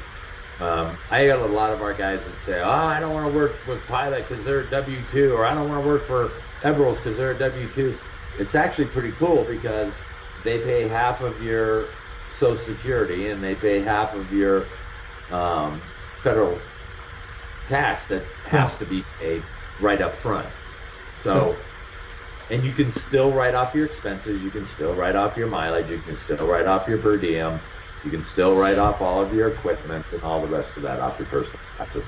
I do know things have changed a little bit with taxes, so I'm not absolutely, super knowledgeable about that. But I never had it. I formed an LLC and then I dropped it after the second year. Yeah. I think it's one of those, like, your mileage may vary kind of a deal. And plus, I mean, Pilot has a 401k that they match. And you can imagine on a cat, that adds up. So, there's pros and cons. Well, now I can see everybody's question. So Reba wanted me to mention burnout is real in the industry. Please talk to them about taking days off to write or weather days. 54% of our users do not take days off on the weekly schedule. That's interesting. I'm a big advocate for days off for sure. And again, I mean, it kind of goes back to that lifestyle thing. I mean, when you first get deployed and when they first hand you your big pile of claims, I'm going to be honest, I'm not going to take a day off for probably the first 2 weeks. And then I'm going to take like a half day off. Usually you're taking Sunday morning off because a lot of people don't want you showing up at their house on Sunday morning, no matter what. But once you get to the point to where you're kind of, we call it riding the wave, where you get kind of into a storm for 3, 4, 5, 6, 7 weeks, and you start to get, you're still getting assignments coming in, but you're able to, like, you get them in at noon on a Tuesday, and then I'm going to call them that afternoon and say, because I'm going to be done with everything at the end of the day on Tuesday. I'll call those people and say, hey, I'll come see you on Wednesday tomorrow. And then I'm closing those claims on Wednesday tomorrow, and then they give me 3 more claims Wednesday morning, and I call those people and do them on Thursday. So you're just kind of like, as they come in, you're doing them, right? You could take a whole weekend off. That's when you like having like your family come and visit if you're like near, Disneyland, or if you're, near Mount Rushmore or whatever it is, then I'm flying home, for a few days, because then I can just kind of let, 10, 15, 20 claims pile up, and then I can knock those out in 3 days, right, when I get back. And I just call and make my appointments. I say, hey, I'll be there next Tuesday, and it's Thursday. People don't have a problem with that, especially 2 or 3 months into a storm. When it's a hailstorm, they don't know if they have hail damage or not. They're not in a huge rush. So you kind of get to a point, especially on CAT, where you can kind of like, you don't have to like smash everything out and like, just be run and gun and staying up all night. And, you can pace yourself. It's important. So here's my 2 cents worth. Sure. You schedule as many as you can inspect and close day 1, day 2, day 3, day 4 is off. Yeah. 1, 2, 3, day 4 is off. The reason you do that is if it rains on day 3, you are not going to be able to take all of those people and go see them if you have the first 2 weeks scheduled. Right. So now I'm moving somebody back 2 weeks that I have scheduled for today. Yep. They are not going to be happy.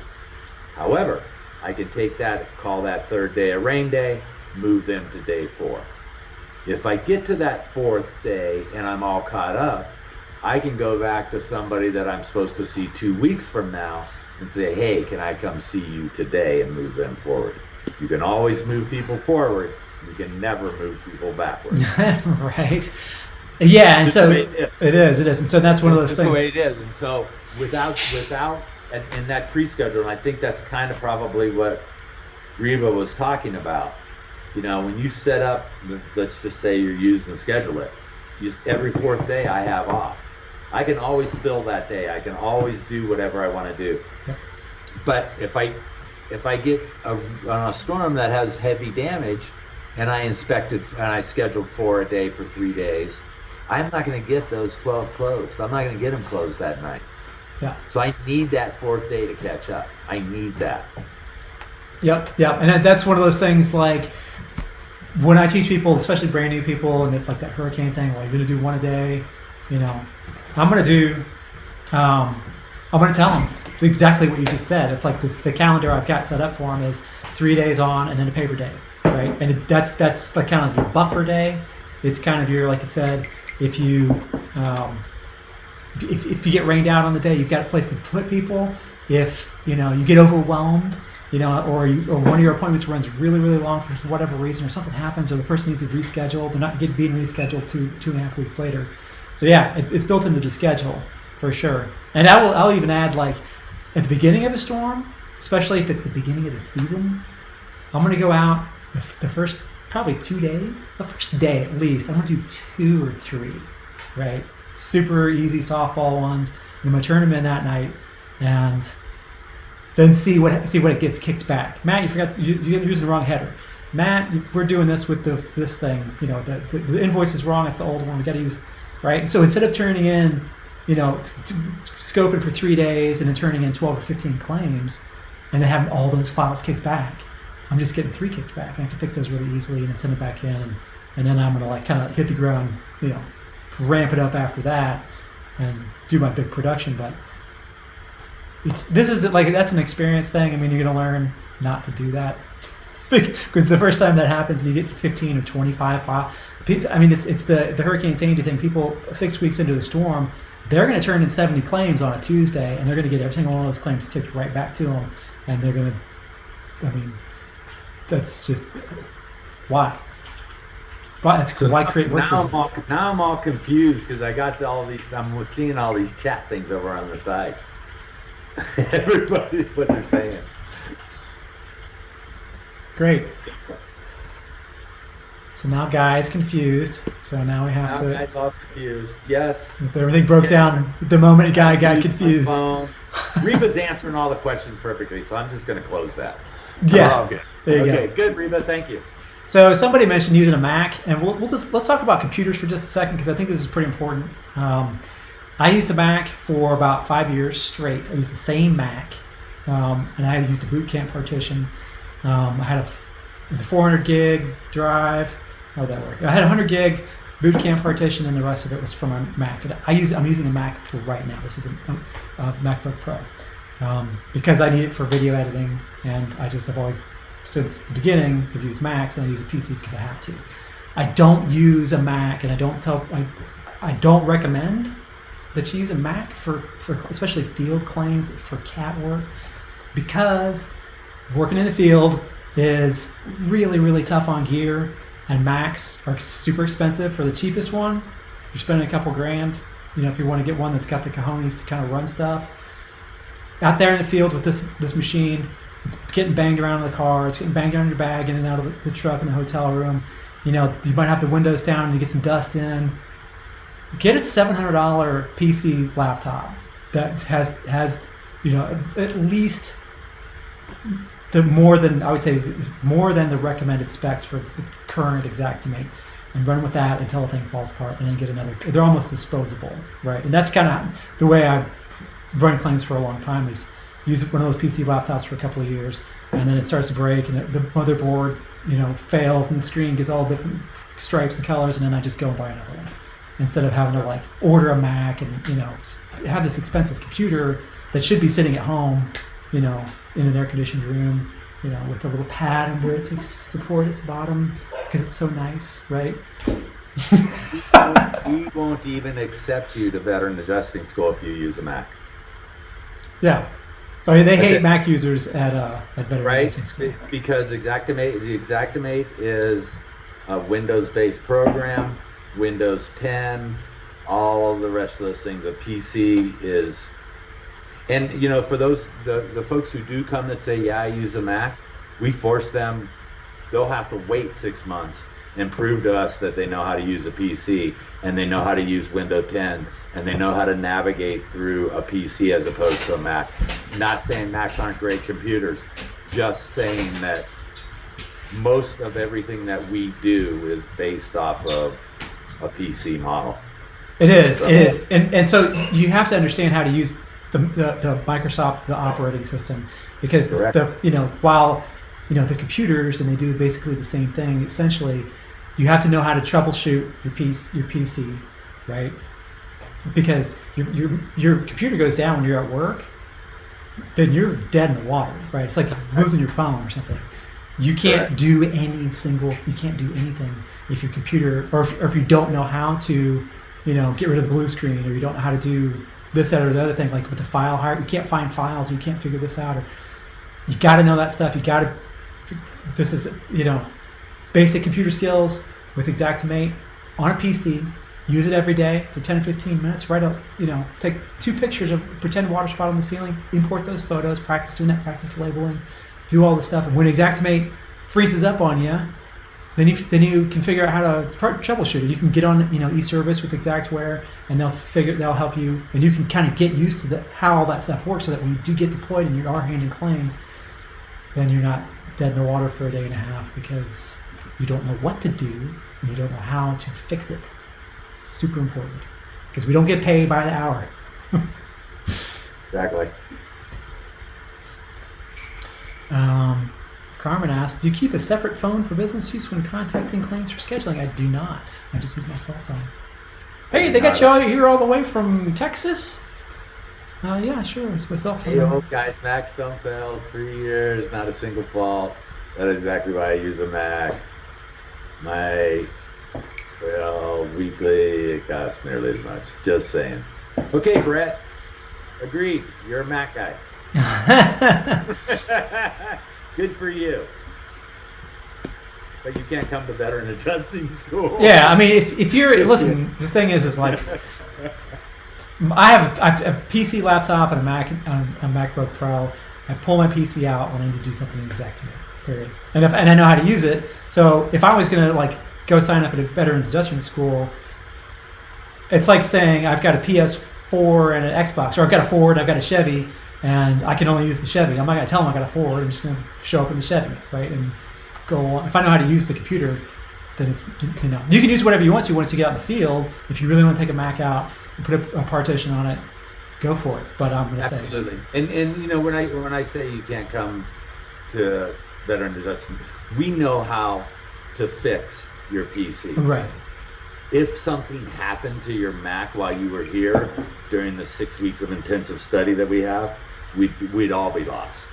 So it's not that you're right, Brett. I am an old guy, but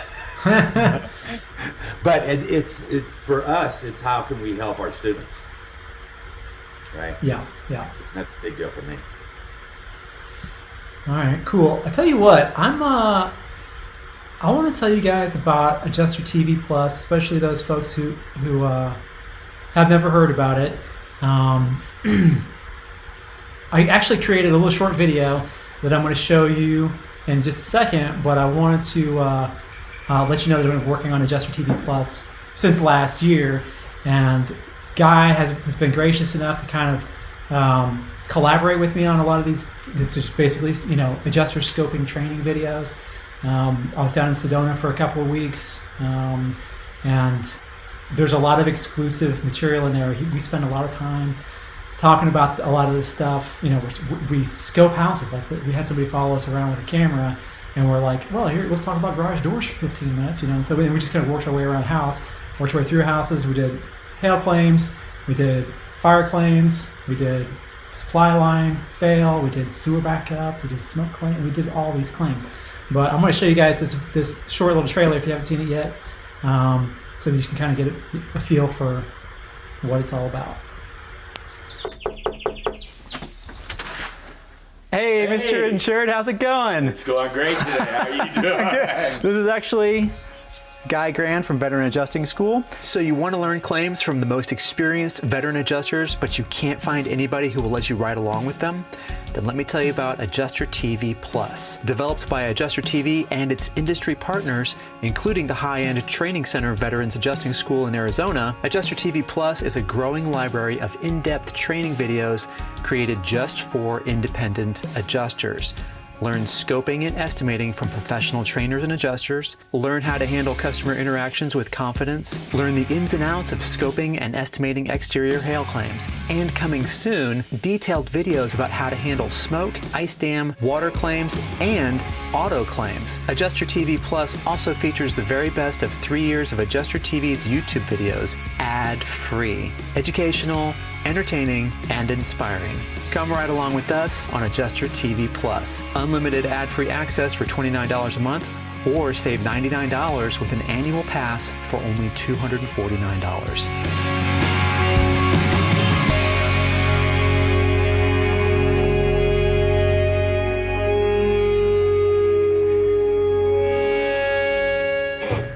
So again, you guys can head over to adjustertvplus.com right now. There's a 7-day free trial. We're adding new videos every single week, and to be honest with you, I'm a little bit scared that there might be too many training videos in there. Or eventually, I can't believe how much stuff we shot when I was down there in Arizona, and how much stuff we've got kind of in the pipeline for it. And I wasn't going to do this, but if you guys use the coupon code EARLYBIRD at checkout, it'll give you the equivalent of 1 month free, whichever plan you pick. So that's basically $29 off either the yearly or the monthly subscription. And I'm gonna say the coupon code expires tomorrow, so don't email me on Friday and ask me for the code. It's only good for the folks that kind of made it through this Q&A. But anybody have any questions about that? We still got Guy here.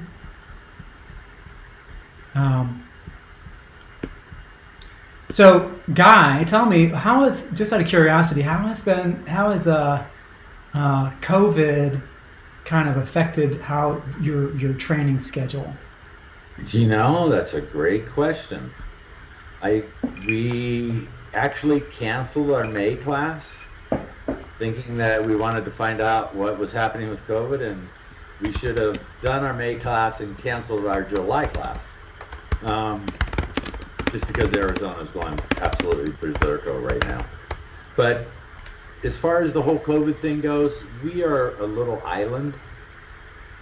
And so our students, we start again July 20th is our next class. We're full.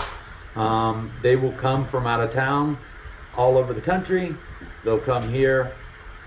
We have our own housing. We have our own classroom. Everybody takes their temperatures in the morning, and like I said, we call it the Boss Island. So I did want to mention something else. I see Matt left for a couple minutes, though, just about the whole COVID thing. For those of you who are out there, when hurricane season hits, pay attention, because if it hits Florida, you're going to be going into a place that's a super hot spot for what's happening right now with COVID. And I think it's critically important that you take care of yourselves while you're out there. So, what did Matt say? He was going to the bathroom? Okay. I ever think about a 3-day crash course? No way I could ever sneak away for 6 weeks, but would pay for a 3-day rooftop with you. Question just came in from Brett. No, Brett. It would be an awesome thing, but we're set up in such a way, and we're approved by the VA, and we're an actual licensed vocational school, approved by the Board of Education. So our curriculum for the 6-week course is set. I mean, we're audited every year by both the Board of Education and the already getting with COVID, day claims in Florida. Oh, cool. I tried to do a 3-day crash course during Hurricane Irma. One of our partner IA firms asked me to come out and do a 3-day crash course, and I literally couldn't even begin with anything besides how to turn on your computer. So, thanks for the request, but not going to happen. It looks like Carmen, I don't know if you hit her question, but she was asking, her husband is a vet and he signed up for the VA vocational rehab. Yep. Did you already hit that one? Yep, I see her right here. Yeah, so when he goes and talks to her counselor from Voc Rehab, we are on the list, so they can look us up easily. And yes, we do too. There are several Voc Rehab people that end up coming. So when Carmen, when your husband goes and talks to his counselors, just tell them that he's interested in adjusting, and then they'll look us up, and then you can go from there. Very cool. What is the cost of tuition? $20,000. Can't do that. I will, and I have a little ebook that comes out in the beginning. Anybody who thinks they're going to get into this business for less than $20,000 is going to end up spending $20,000 before they know it. So, when I got started and I flew to Texas for a training, and then I flew to Florida for a training, and I paid for my flights, and I paid for my hotels, and I paid for my food, and then I went and I bought a computer, and then realized it wasn't the right computer, so I had to buy another computer. Got my training, all the rest of that. I spent close to $20,000 before I got my first claim. It is a very small investment in the future, in your future of changing your life. I will say we are, and this is kind of like tooting my own horn, but I like doing it. We're 99% graduated. 96.5% of our graduates are working within the first 30 days. Yeah. I think it's, I think it's important. Go ahead. No, go ahead. I was just going to say, I think it's important for people to understand the sort of the fundamental difference between Voss and like Vail or Mile High or any other third-party company that does adjuster training. And that is you're going to learn the fundamentals. They're going to probably get you level 2 certification at these other companies. They're going to point it. There's baseboard, there's drywall, there's this, there's that, right? You're going to learn that stuff. The difference is that Veterans Adjusting School is a simulation of being deployed. So you're going to learn time management. You're going to learn the pressure of being on a CAT and what to do, how to manage your time, how to deal with insureds face to face, like real pretend actor insureds, right? So you're going to have like the most realistic possible training that you could get, short of being just thrown to the wolves on a storm, right? We can only take you so far with any training. Veterans is by far the most comprehensive, and really it's like we talked about in the very beginning, time management, right? Workflow. This is what you're going to learn at Veterans Adjusting School in a real setting where they're holding your feet to the fire. I mean, they're not going to pull punches with you. So it's critical. And we're going to catch you when you fall.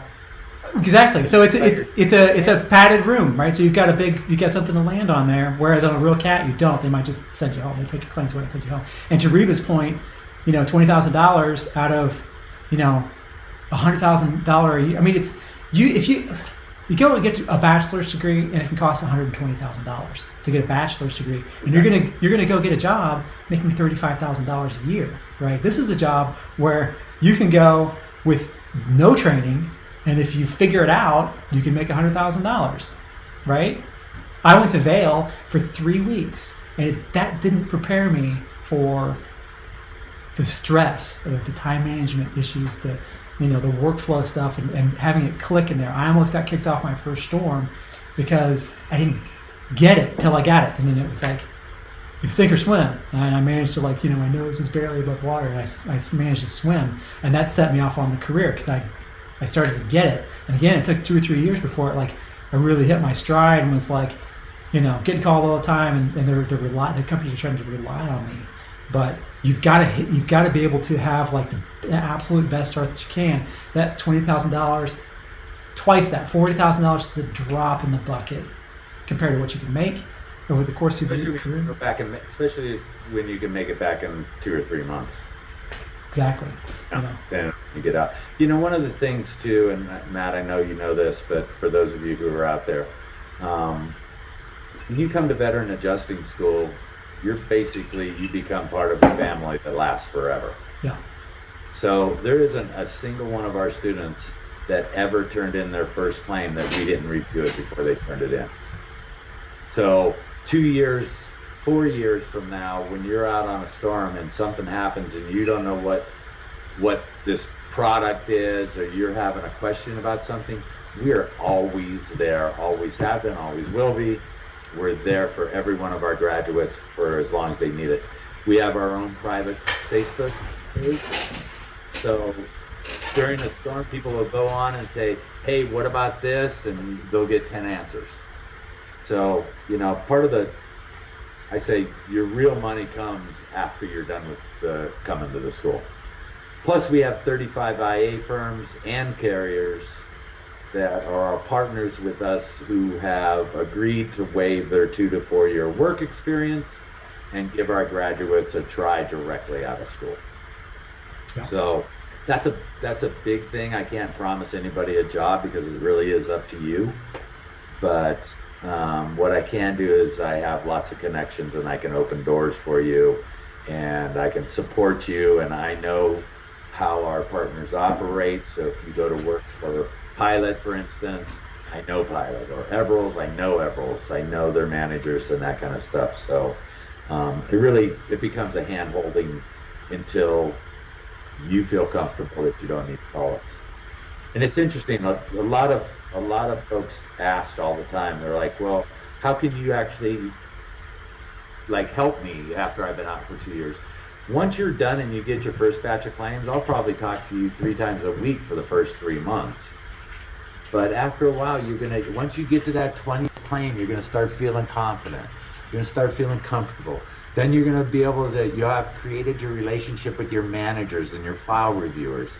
And then you'll start going to them, and then you'll call just to tell us how good you are or how much money you made on the last storm. So that's kind of how we operate.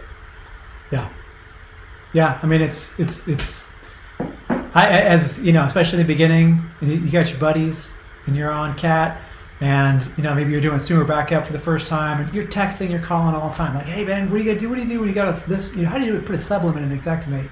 How do you and is such and such covered? Before I call my manager, I'm reaching out to my buddies or my mentor or whoever's going to help me before I'm going to bug my manager with a question. He's going to be like, well, let me look in the policy right here now while I've got you on the phone, Matt. Don't do that.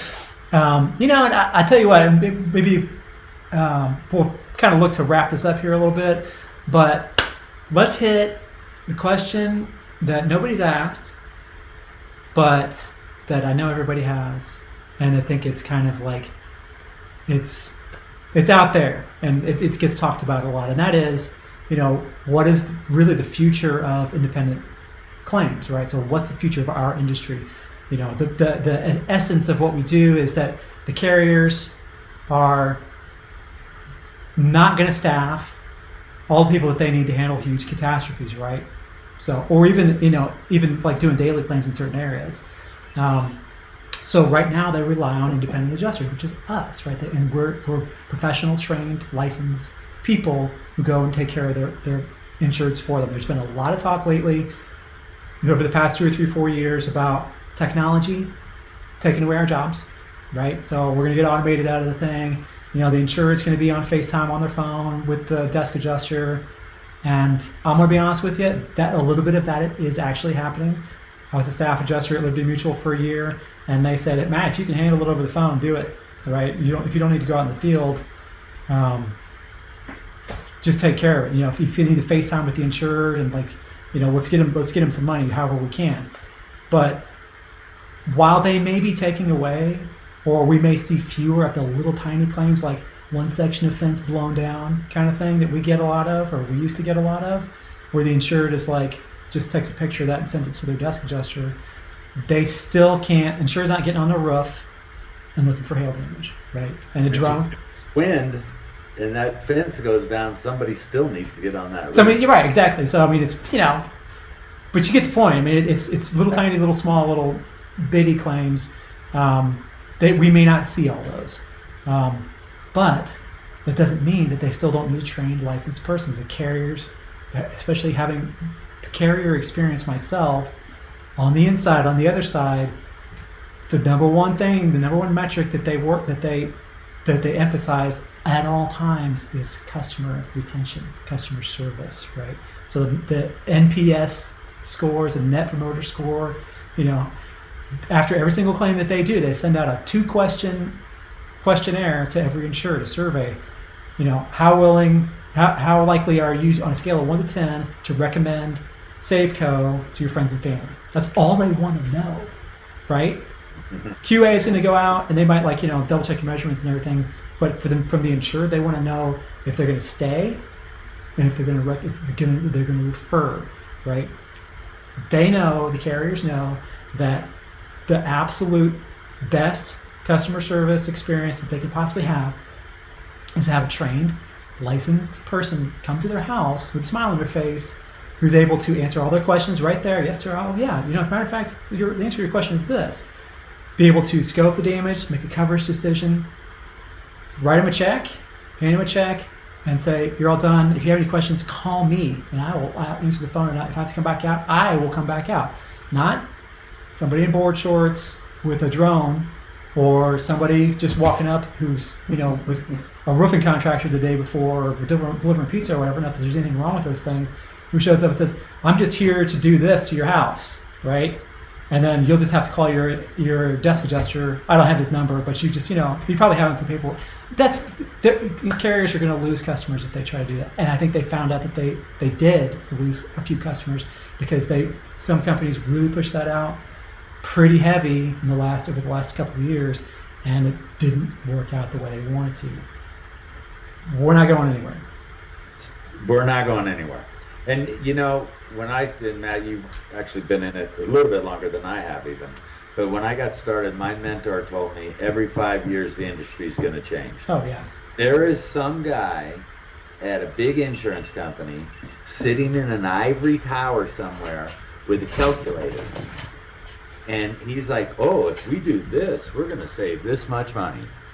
And so that will go through that entire insurance company. They will spend millions and millions of dollars for the new, just like you said, the new phone. Here, take a picture of this, right? And that's what we're going to do. It's going to be, all you're going to do is take photos. Somebody else is going to write the estimate. That's going to work for about a year and a half until the lawsuits start coming and they start losing customers. It already happened, yeah. It's going to shift backwards. Yep. I've seen it over and over and over again. Yep. A new idea is drones, right? Everybody had to have a drone. Oh, let me go spend $1,500. I need a drone because are they still going to use adjusters? Yes, they're still going to use adjusters. A drone cannot tell the insured how to expect their recoverable depreciation. Somebody needs to speak to them. And one other thing I wanted to mention that you just mentioned, you said inside adjuster. Well, why couldn't that be me? Why couldn't I be that inside adjuster? There's a good paying job that I could be sitting in my house, right? I have several, because I know State Farm during COVID has their field adjusters aren't allowed to go in the house.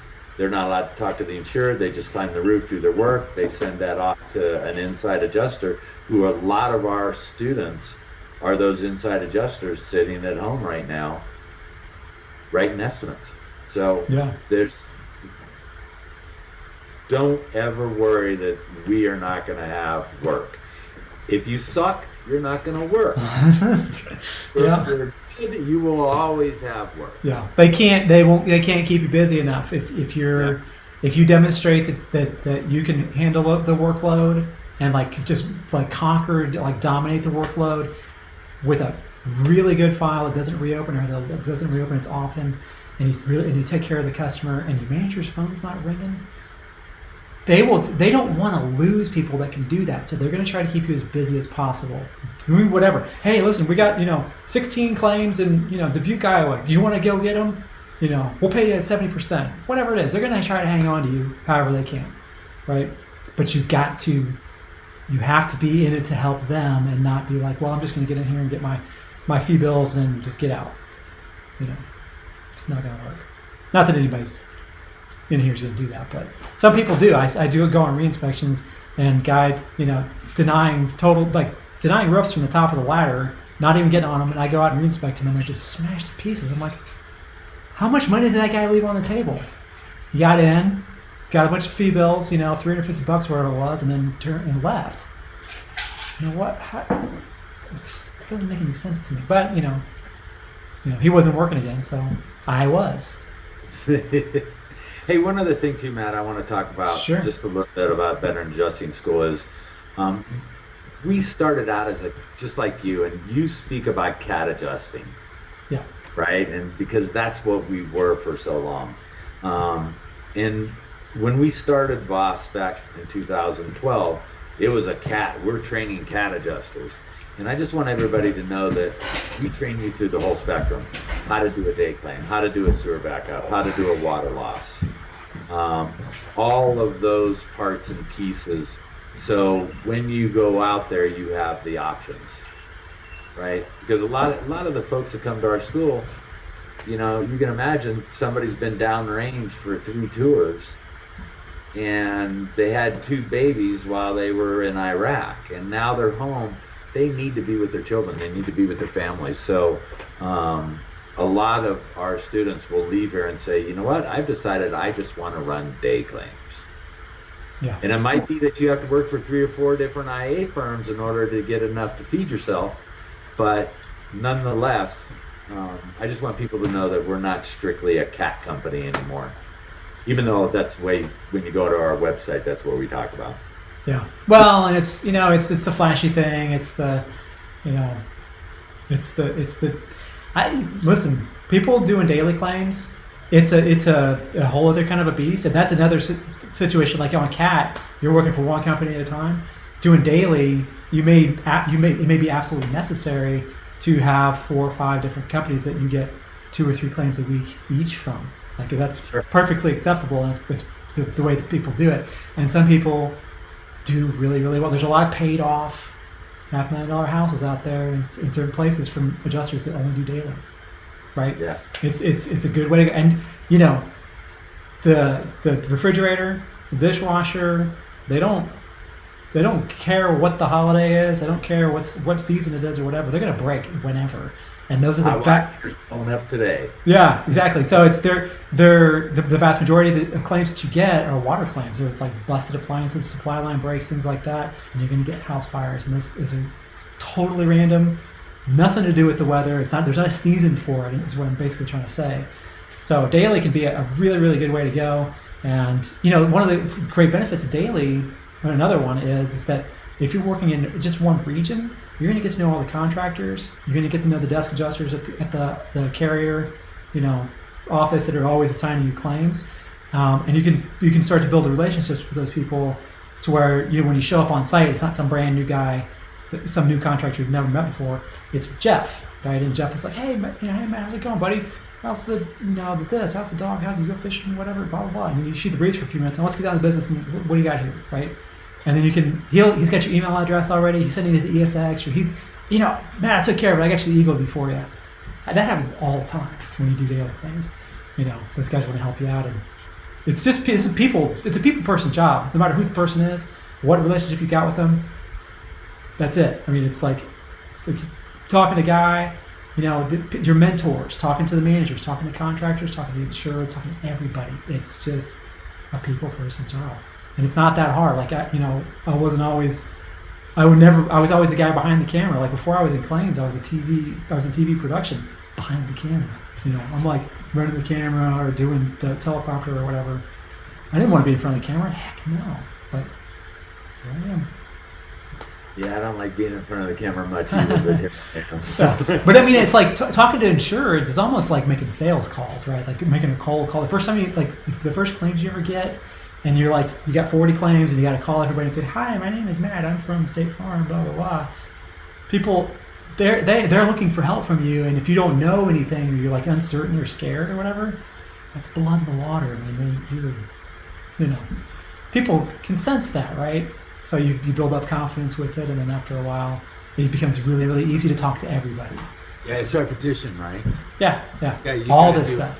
You got to do it over and over and over and over again. We spend a whole day just writing scripts, and I mean, it's like being in 5th grade again, where everybody has to get up in front of the classroom. Hi, I'm Guy Grand, and right, and role play. It's another thing with Voss is we try to get you through those first few claims and that fear of talking to the insured while you're here. Oh man. So when you get out there, it just gets easier and easier and easier, and pretty soon you get your spiel of what you say down after 20 or 30 claims. It's automatic. What you say when you're making contact, what you say when you're closing the claim, all of that. Yeah. So. Yeah, and you start to learn people's body language, which is why this is one of the reasons why I always close claims on site, is that I can watch a person as I'm explaining the estimate to them and my scope and everything. If they're like, when you're on the phone, they're like, yeah, yeah, that sounds good. Okay, fine, sure, whatever. Yeah, just send me the paperwork, whatever. But when I watch them in person, that same person saying the same thing, they're like, they have their hand over their mouth, right, and they got their arms like crossed like this, and their feet are crossed, and they're like. They have some body language that says they hear what I'm saying, but they're not agreeing with it, or they don't understand it. I'm going to stop and say, is there anything you have a question on about this? Is there something that doesn't make sense that I can explain further for you, or right? It's kind of, I can prompt them a little bit instead of just being like, okay, well, you're going to have to check in 7 to 10 days. Bye. I hang up, and then the first thing they do is they hang up with you, and then they call their agent and say, "My adjuster was just here, and he's not going to give me all the money, and I don't know how I'm supposed to get my roof done with half the money, and blah blah blah." He didn't hear the depreciation part, right? But if I see that person in person, and they're talking about, and I'm explaining the depreciation, and they're like, "Yeah, that makes sense," and they're shaking their head no, right? I'm like, okay, well, let's talk about depreciation a little bit so you understand, how this is paid out, right? So you start to build up experience with that kind of thing, and the job gets easier and easier. And I hesitate to call it an easy job because it's not easy, but it's not like super hard. It's not, like I said, we're not doing brain surgery.